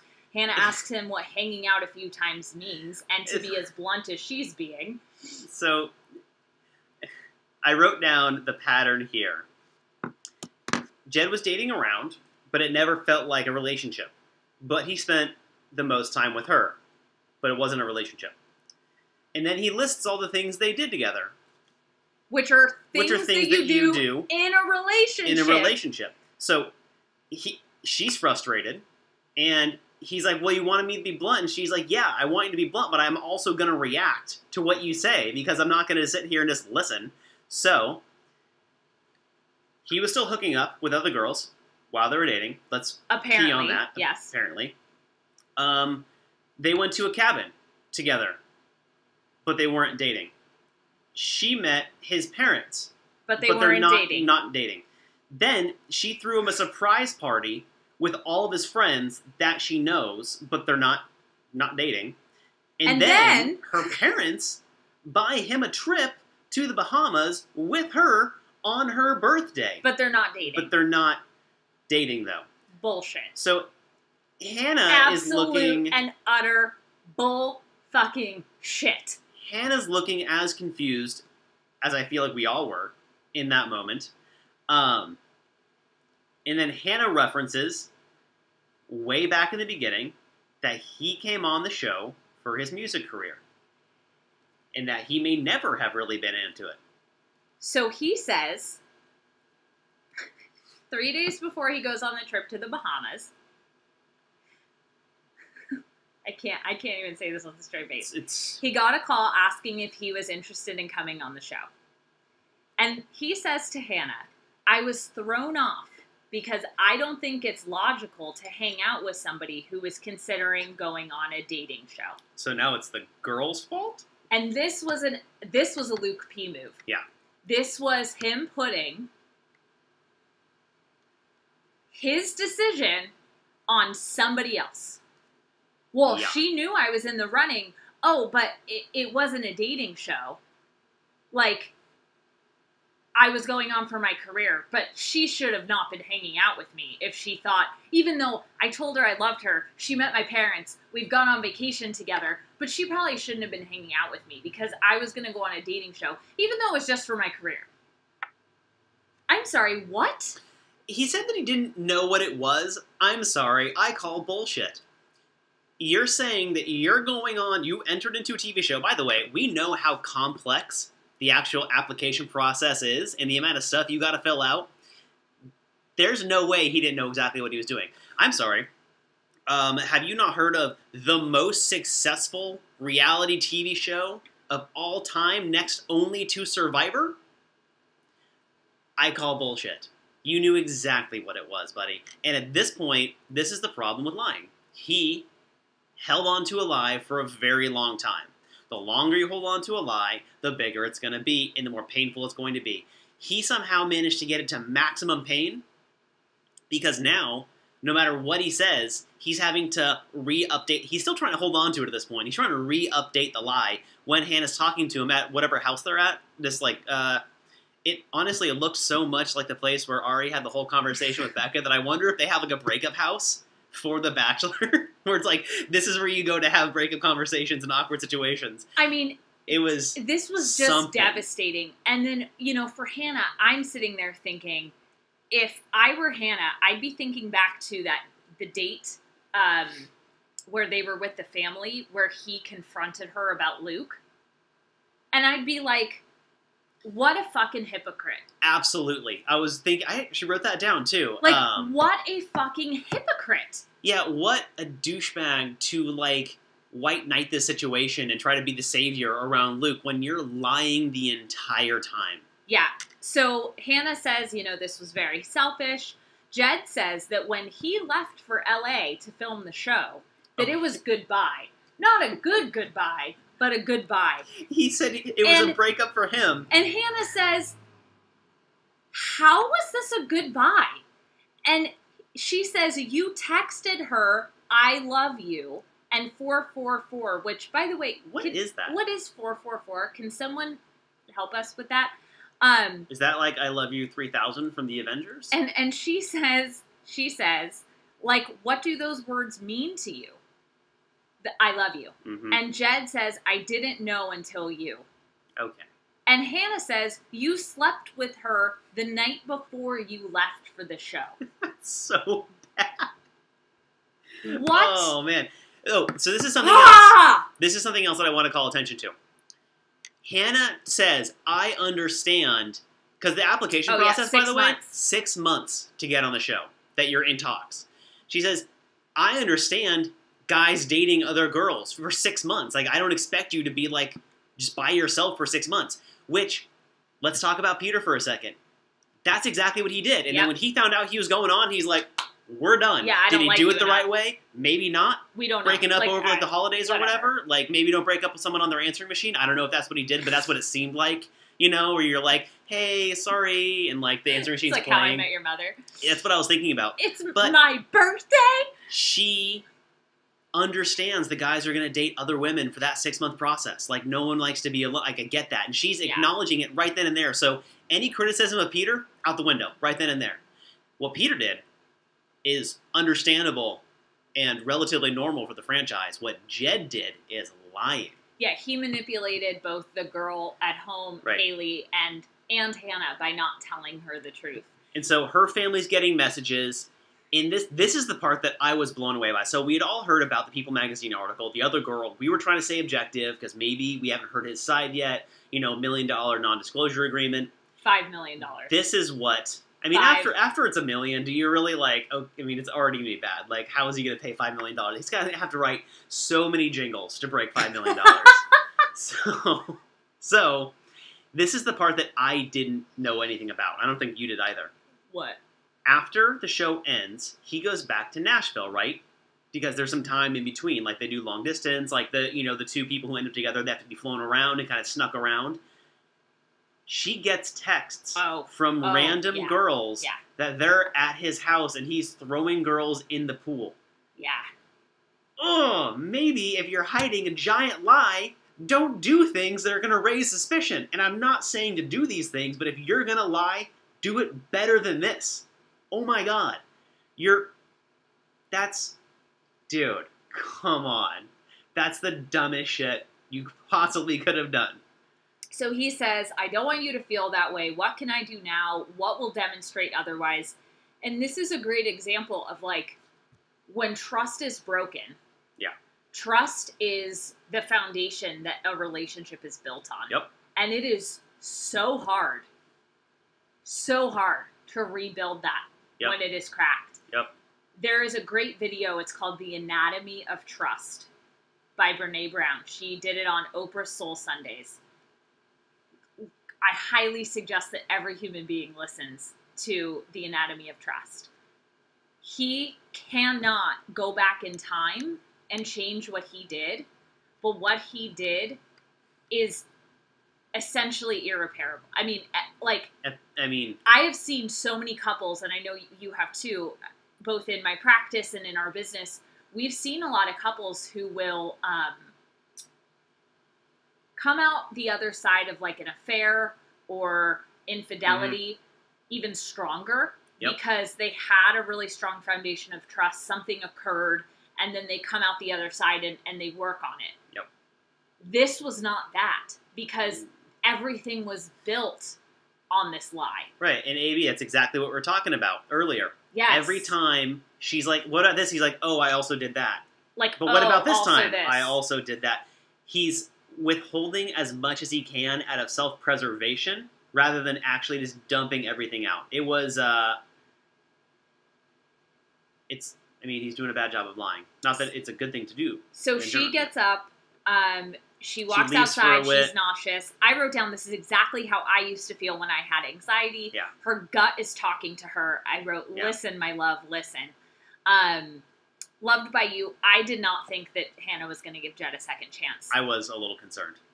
Kyle was. I didn't think so. I was a little like, oh, dude. Because Chris Harrison was like, you've never seen this before. And I was worried that she was going to take him back because I wouldn't have seen that before. And, True. I was worried. I wasn't. Something in me. You trusted your intuition? Okay, so Hannah goes outside, takes a breath. She comes back in. We get a nice clip of camera people like, ooh, we're here running around in circles. Yeah. So Jed says, basically, he acknowledges my actions aren't what I really mean, blah, blah, blah. And then Hannah, this is my actual favorite thing that Hannah says in the entire confrontation with Jed. She references when Demi caught that other dude, Scott, who had a girlfriend. I think Scott is his and name. She's like, what were you thinking during this? Because somehow you dodged this bullet and the other guy got caught doing what you were doing, and you decided just to not say anything? Because if he had been right then and there, because that's when he talked about the music thing, it was because of Scott getting caught that he says the music thing. If he had laid everything out, who's to say what would have happened? But he was doing it, so I think that he knew he would have gone home if he had dumped everything. So he was only allowing little bits and pieces to come out. But I love that she references that. And she's like, someone else went home for specifically what you're saying. Yes. And you're now telling it's worse, though, because you proposed to me. And I said yes. Yep. And Derek, you are correct. So Jed apparently told his friends back at home that he won the show. Oh, yeah. She referenced He didn't say, I'm engaged. He didn't say, I found my person. He didn't say, I went on the show and I really went on it for music and then I fell in love. No, he said he won. Yeah, I agree, Carla. Yeah, I agree. So Jed says to her, you're everything I've wanted in a woman. I know this stuff stacks up to make it look like I'm not telling the truth. Hold on. You're not telling the truth. You did not tell her the truth, Jed. I know. You lied to her multiple times, both by omission and... I do know this giant pile of evidence says that I lied, but I don't feel that I did. That's basically what he's saying. I think that he knew he would have been out too much. Okay, so, we try to be objective. I try not to nitpick people's mannerisms and criticize too heavily. I think Jed's trying to make himself cry. Because he keeps rubbing his eyes in a very weird way and then says, oh, I'm crying. And she's like, dude, who fucking cares? It's an emotional situation. And he keeps rubbing his eyes, but I don't see tears. So I call crocodile tears. Yeah. Which are fake. So, she puts it all together about the family. That's when the family thing comes out. That was so good. She's like, and now it makes sense why your family was so skeptical. Jed says, I know I had opportunities to tell you, but I felt like I would lose you, which is selfish. This is when the he won thing comes up. Hannah says, I deserve to know that to make my freaking decision. You know I was struggling. And then she says one of my favorite quotes of the episode, your past is actually current, and it's now in our future. It's here, and it doesn't go away. Boom. And then she says, nothing is ever how you plan it to be, but I feel like this experience has been taken away from me. You wanted me to have clarity, and clarity means truth. You got to see all of me, and I did not get to see all of you. Mic drop, Hannah. Like, unbelievable. So he says he wants to be better. He needs grace and patience. And then Hannah says, I can be mad and have grace, but this doesn't mean the same thing anymore. And points to the ring. I was so shocked that he asked, in what world does he think he's entitled to ask for anything, especially grace and patience? Hold on. I know you're upset that I've deceived you for our entire relationship, but I need you to be patient because it's hard for me to be caught. What? Go fuck yourself. Like, that's insane. What thought process snapped through his head in that moment to be like, I should really ask her to, ease off a little? Dude, what the fuck? Yeah. So, she takes the ring off. This isn't what I said yes to, is what she says. And then he says, you deserve to be mad at me. I'm sorry. And this is when we cut to a commercial. And when we come back, we're in studio.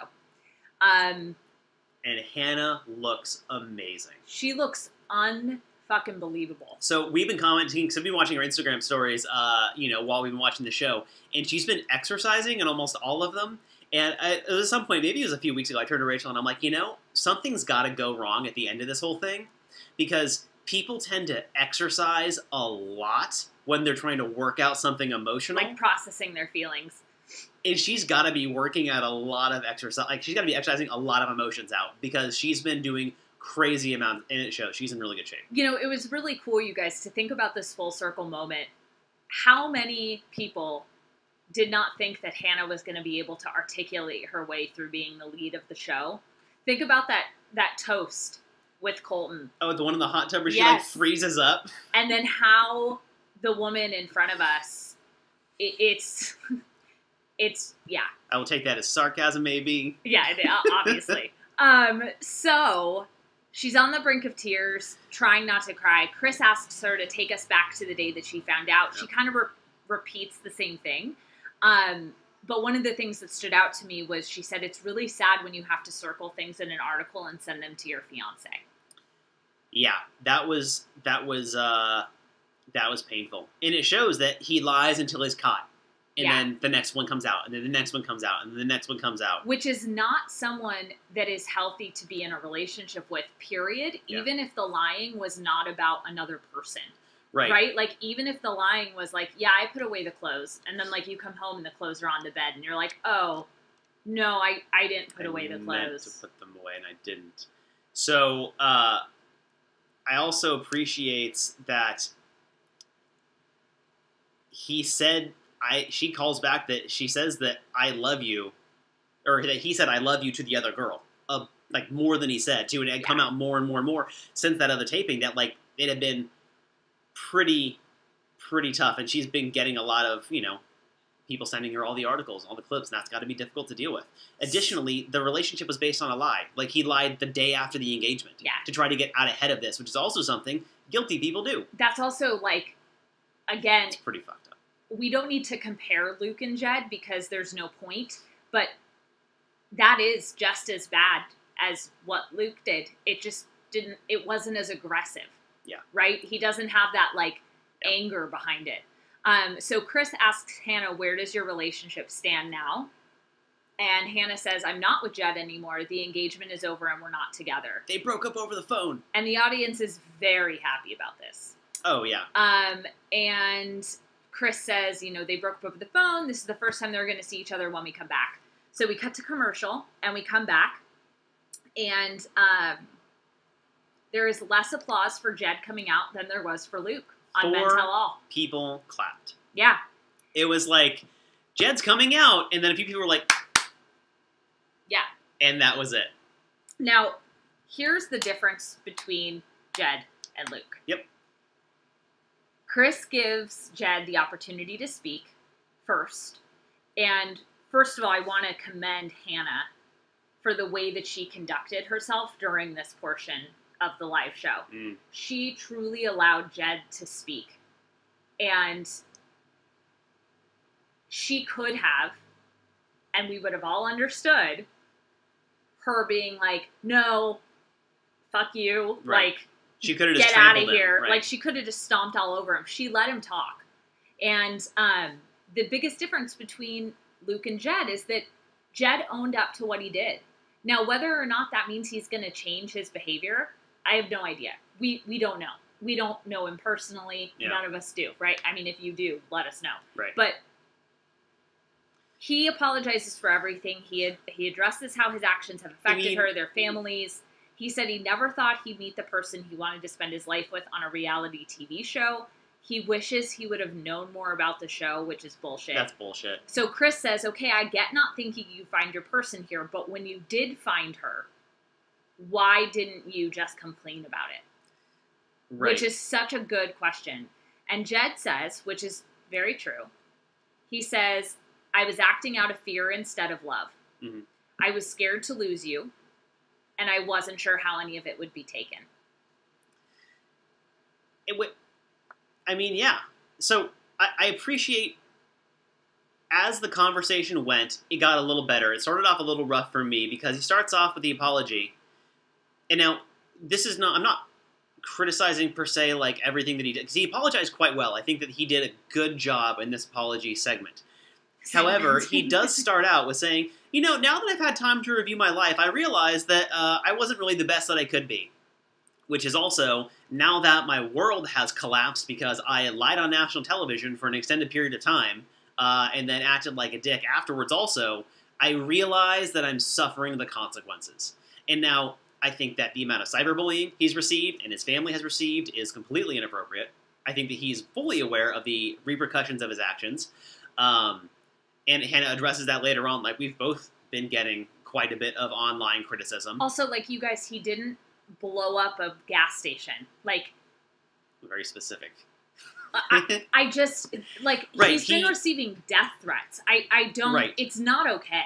Right. I mean, the way he goes about the initial part of it is, like, the little clips, like, now that all the bad stuff has happened, I realize that I could have done things differently. I think that he knows outside of that things could have been better, but the way of articulating it was a little like, well, yeah.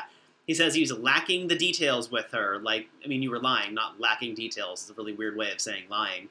But then he apologizes. He says he took away the experience from her. He apologizes to her parents, the Bachelor Nation, which I think is a little self-serving because I think Bachelor Nation is his key demographic for his music career. That and dog food companies. Apparently. I'm just going with the facts here. But he does take full responsibility. This is what Luke should have done at the Men Tell All. This is what Luke could have done at the Men Tell All. We fair. Don't use the word should. Okay, very fair. Very fair. And yeah, Hannah appreciates the apology, knows that, you know, she acknowledges it has been easy for him or his family, and she's aware of that, the critics they share. So here's the thing. Chris then... And by the way, there are some comments in the comment section right now about Twitter. We're not recapping Twitter. We have not been on Twitter. We're just recapping what is going on the show. Twitter's a dumpster fire sometimes. That was what I was going to call it. Aww. I'll look after. But I don't... When we comment on the show, it's important to me that we come at it from the perspective of we've seen what you've seen. Yeah. And not everybody sees the same thing on Twitter, but we've all seen the show. Yeah, so surely I agree. Yes. I think he's mostly sorry he got caught and wants the hatred to stop. Oh, 100%. I don't think he's actually, like, I think he's sorry that he's dealing with this. He's dealing with it, and that people that he loves are getting backlash. Yep. Okay, so just to wrap up this whole thing, when Chris asks Hannah what her feelings are for Jed, she says, "I'm not trying to punish you, but my feelings have changed. I think that when the trust was broken, my feelings broke with that. I don't love you like that anymore." And then people start to clapping. People start to clap, and she says, "It's not something to clap about." Yeah, she cuts him off. "It's sad. I know you've hurt me, but I'm not trying to hurt you right now." You can't start a relationship with lies.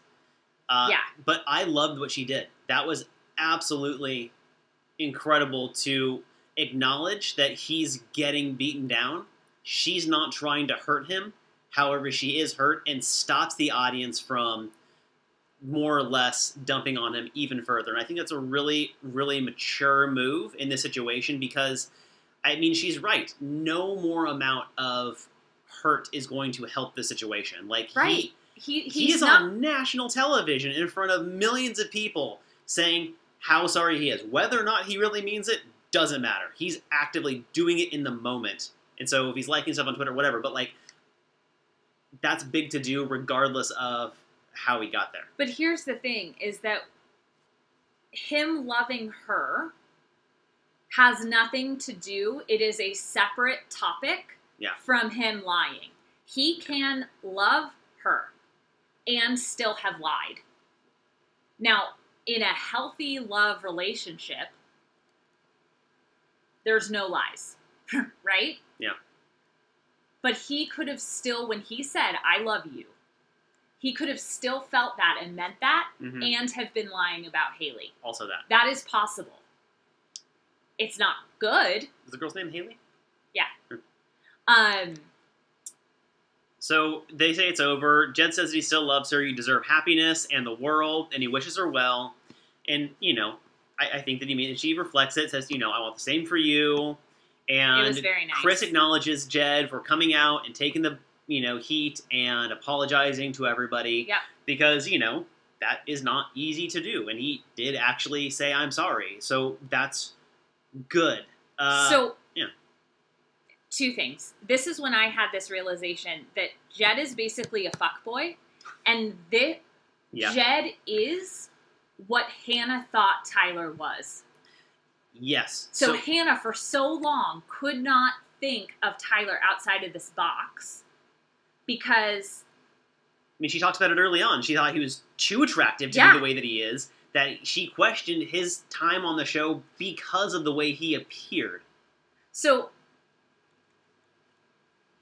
yeah, there's that. The second thing, in the comments, you guys are talking about that Jed was lying or potentially embellishing on getting death threats. He got death threats, you guys. There are really crazy people out there who take this show very, very, very seriously. Weirdly just seriously. like Caitlin Bristow got death threats when she slept with Nick Viall. Okay? Which is, who cares? I don't agree with anything that Jed did. In fact, it's deplorable. It's gross. It is horrendous. It is not okay. That does not mean that we get to turn into bullies. Right.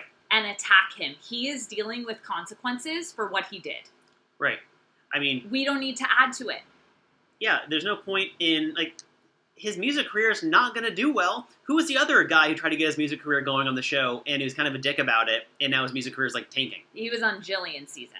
Yeah, like, it's not gonna go well. The damage has been done. There's no point in, like, trying to drive it home on a personal level. Like, you don't know this person. You just went on TV. Right, and like Julene says, Hannah had so much class in how she handled herself. Can we back her up as part of Bachelor Nation and have some class, too? Can we not threaten Jed? Right. Like, oh, we got a thumbs down for that. That's okay. I live with the thumbs down. I am not going to sit here and cheer on people bullying anybody. Yeah. Including Luke P. Yeah. I don't think he needs any more hate. Or attention, for that matter. Right. Like, and so, one comment. Okay. AB said, "Not even little white lies like, do I look fat in this?" So, first of all, if I ask Kyle if an outfit makes me look heavier than I am, I want his honest opinion. I'm not searching for compliments. And in a healthy relationship, that's how you communicate. Is, yeah, babe, actually those stripes make your hips look wider than they are. I want to know that. So if you're asking, do I look fat in this? Ask because you want the answer. Right. Not validation around something or a white lie. Yeah. So we get a commercial. Jed leaves. Janine on the nose. We can express our distaste for Jed by letting him fade into oblivion. Totes. Exactly. Absolutely. Exactly. Same thing with Luke. Don't follow him on social media. If you follow him, you're adding to his. You're saying, yes, I endorse the behavior. Right. Yeah. So we get a commercial. Hannah talks about, we come back, it's just Hannah. She talks about how heartbreaking this all has been, but she's really proud of herself and how she's grown and how strong she has become. And she looks at her past relationships and how she has settled for guys who are lying to her and are manipulating the truth. And how she's successfully moved on from that part of her life. And then she says, I want a husband, but I don't need one. And she's proud of herself for being, in quotes, hella strong. Dude, I want a husband, but I don't need one. That's such a powerful statement, and I love that. It was so great, too, on a show that is supposed to lead up to a proposal. Yeah. That coming out of the other end is so refreshing to hear, and we go back to what we were talking about earlier, like the girl in the hot tub who couldn't get 2 words out, to this huge transformation in a very similar way to Colton himself, when he was yelling at dudes at the men tell-all and getting super aggro, then crying about Tia for whatever reason on the beach in Paradise, to being the Bachelor that we saw really show up emotionally in a lot of ways and really dig into the emotions of the women he was dating. I'm impressed, again, with Hannah the same way I was with Colton, maybe more so, definitely, than Colton. Yeah, it was really good. And then we get the time that it's time for Tyler to come out, and she hasn't seen him since the breakup, and she's been grieving that relationship. However, immediately upon Tyler coming out, Hannah has this shit-eating grin that she cannot suppress. And even, I thought it was kind of I assumed something that maybe had been going on, but Chris Harrison looked a little surprised. He's like, why do you look the way you look right now?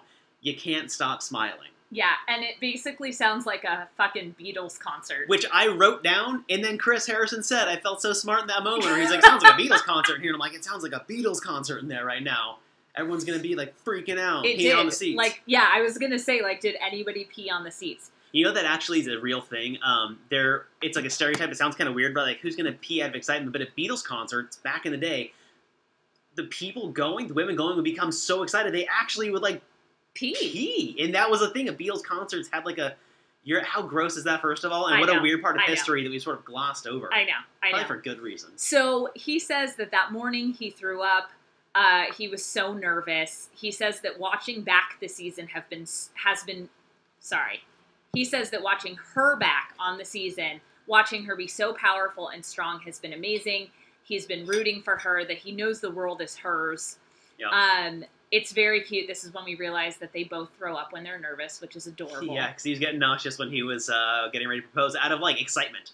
And you guys, it's important, I think, for all of us to remember that a lot of time has passed. So for us, in our brain, right, we just saw this breakup, and then 20 minutes later, we're seeing them sitting together on the couch. Right. This was months. 2 months, right? 2, yeah, 2. I think it's been 2 months. I don't know the time. I don't know when they ended filming. 2.5 months, something like that. But it's been a lot of time, even since when the People magazine article came out till now. Oh, yeah. Hannah's had a lot of time to process this. Mm-hmm.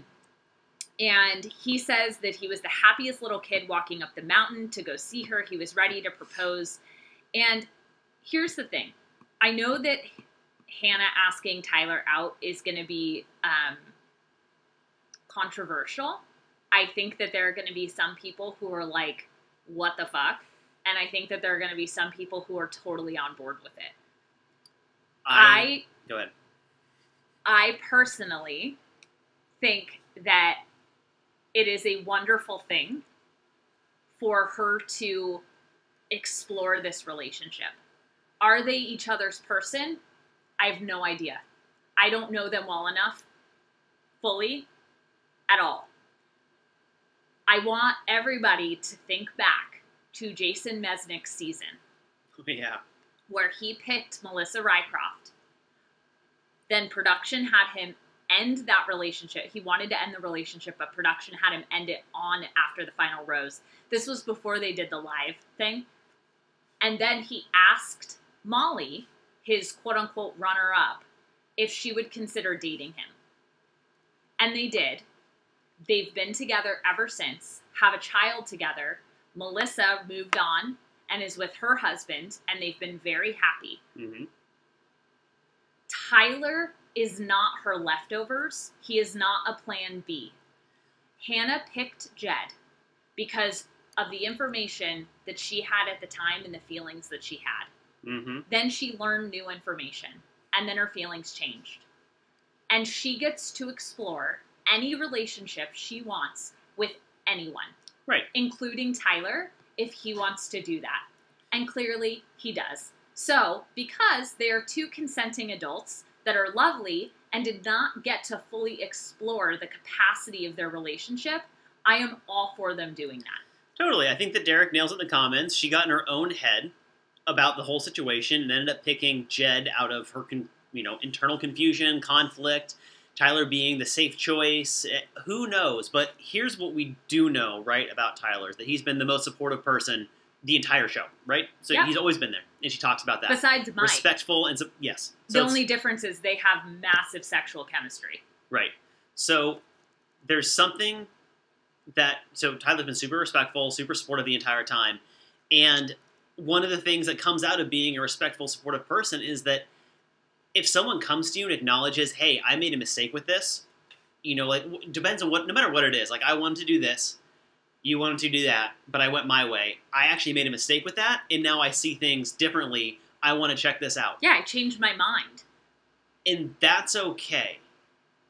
And this comes, the dirty part of this is that it's our own personal perceptions and feelings, because there are a bunch of people out there, millions maybe, that wouldn't do what she did in this case. Keep in mind, they're not dating. Right. They're not married. They're going to go get a drink and hang out. That's what we know. Right. And I have gone and gotten a drink with ex-girlfriends because sometimes it's fun to just talk to someone you know. Who knows what's going to happen? But they're going to go hang out together because they like each other. They care about each other. Right. And she's been going through a really rough time, and he is somebody that she really likes. Right. And he's supportive. Exactly. Maybe she wants some support. Julene says, I say let them feel it out and make their own decision to be together or not. Exactly. Exactly. They get to go decide on their own outside of the Bachelorette bubble.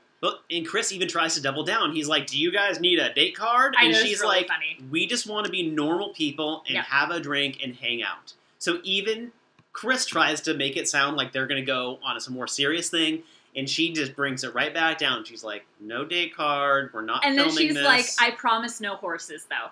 And they had a good... And they're going to take it one step at a time and just, that's it. Yeah. Which is really, really refreshing. It's healthy. And after all the drama she's been through, who wouldn't want to go hang out with one of the most supportive people she knows? Right. Right? So, and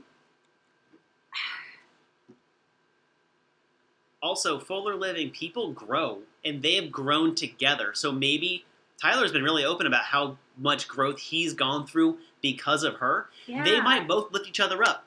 Because where they're coming at now, I mean, he had his sadness after the show ended. She had her own struggles, and now maybe they can repair together, or maybe they're going to go get a drink and say, this was fun. Let me know if you have hot single friends. Right. Who knows? And that's the thing is, like, so Fuller Living says, I just want better for Tyler. What does that mean? Like, Hannah, to me, is somebody who we have seen be honest, resilient, communicative, able to admit when she's wrong, willing to grow. What is better than that? Right. What is better? And who are we to sit and say, that's better for Tyler? Like, Tyler gets to decide what's best for him, just like Hannah gets to decide what's best for her. Yeah, she's not moving to Florida. Right. Like, it's just a drink. So I think that we're all excited to see what happens. They have wonderful chemistry together. Did it seem like they're each other's person? Not necessarily, but that's also because we got the Luke P show most of the season. Yeah, remember how little of this show has actually been revolving around the two of them. Yeah, because that wasn't the edit that we were fed. Right? Like, the storyline was not leading to us cheering on Hannah and Tyler. I think, Janine, that she didn't know he was going to say yes to going and getting a drink, but, like, they were clearly happy to see. If he had been standoffish in body language or in the way that he was talking about her, then maybe she wouldn't have said that. But he was very happy to see her. They clearly care for each other, even in a friendship way. It doesn't matter, because from what we know, it's just a friendship. And so I think that she was like, hey, we clearly have some stuff to talk about. I don't want to do it on TV right now. Why don't we go hang out later on, just the two of us, and just see what we know about each other? Right. Fine. And AB says, fuller living means Tyler wants to be someone's first choice. Guess what? Most people are not their first choice. That's true. Was I the first person Kyle dated ever? No. No. He dated other people. I did. First. I was not his first choice. No. Didn't come out of the womb being like, Rachel. Right. Someday. I was dating somebody when I met Kyle. I was then dating somebody when Kyle and I decided to start dating. Like... And then she ended that one. We didn't, like, do a Bachelor style. That's not why we do this. No, but what I'm saying is, like...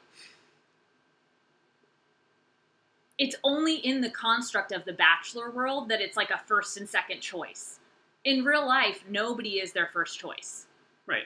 And it's a confident, secure human being can look at it and say, you fell in love with somebody based on the information that you had.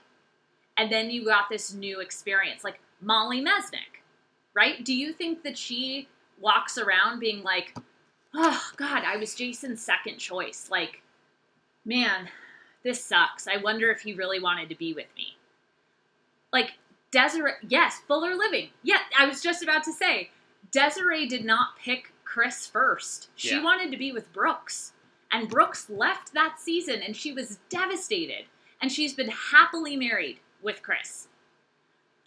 Only in the Bachelor world is it this first and second choice. We all are not typically with our first choice person. Not that I want to be with somebody more than Kyle, right? I dated other people. They may have been my first choice. I got broken up with or something. And then when Kyle and I met, is he my second choice because somebody else broke up with me? No, I'm the best choice. Right. No, but that's what it is. Yes, perfect. So, yeah, it'll be interesting to see how that goes. And we'll have to keep up the Bachelor news as we continue to recap Paradise. Yeah. You guys, thank you for an incredible second season. Yeah, quite the season. This has been really fun to have these conversations with you all, adjacent from the business that Rachel and I have, where we help people with relationships. We get to talk about a reality show with a really engaged comment section each week. And it's been so fun to talk about something in a lighthearted way that we do for work. And there's been struggles this season. There's been all the Luke shit. And I'm so happy to move on from that and do some lighthearted commentary about the drunken escapades of Paradise. But this has been a good, fun season. We'd love to know what you all thought, what you'd like to see next time we do this, for the next franchise Bachelor, for the next Bachelor thing, for Bachelor in Paradise. We'll try to have some palm trees, I guess, for Paradise, or some, like, maybe some tiki umbrellas. I don't know. Let us know what you guys like about the show. What don't you like? What could be improved? What more, what less? Yeah. We would love to know this. The show is for you guys. You guys are the absolute best. We will be live on Wednesdays for Bachelor in Paradise because it is 2 nights a week. I'm really excited. It's going to be hard to summarize. AB, thank you. Thanks Thumbs for the up, shout like out. the video. We are so ready for Paradise. Fuller Living, that's awesome. Aww. Thank you. Thank you guys so much for being here. Again, share this with your friends. Rate, review the podcast. Let us know what you want more of, what you want less of. who you want to hear us interview, because we're putting in that request to ABC and Warner Brothers Make sure you let us know. And that's all I got. We'll see you guys on Tuesday. Thank you.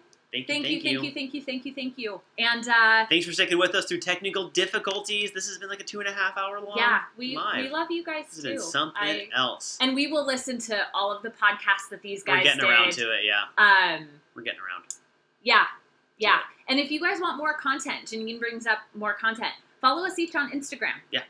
It's in the description of our videos, but I am the Wright, so the WRIGHT _ Rachel, RACHEL, and he is the Wright _ Kyle, KYLE. I've been slowly growing my tiny Instagram account. One of you could luckily be the 500th follower. I'm at like 497 right now. I have a little bit more, but that's because I've done some other TV stuff. Just a little more social media. So thank you guys so much. Yeah. We will see you a week from today, and you are all amazingly wonderful, and we just wish Hannah the absolute best. Hannah, girl, you slayed it. We're so proud of you. Indeed. We're excited to see... Oh, real quick, they did show a teaser of Bachelor in Paradise. Fights, sex, Blake, drinking. What? That's the summary I have for Bachelor in Paradise teaser, everybody.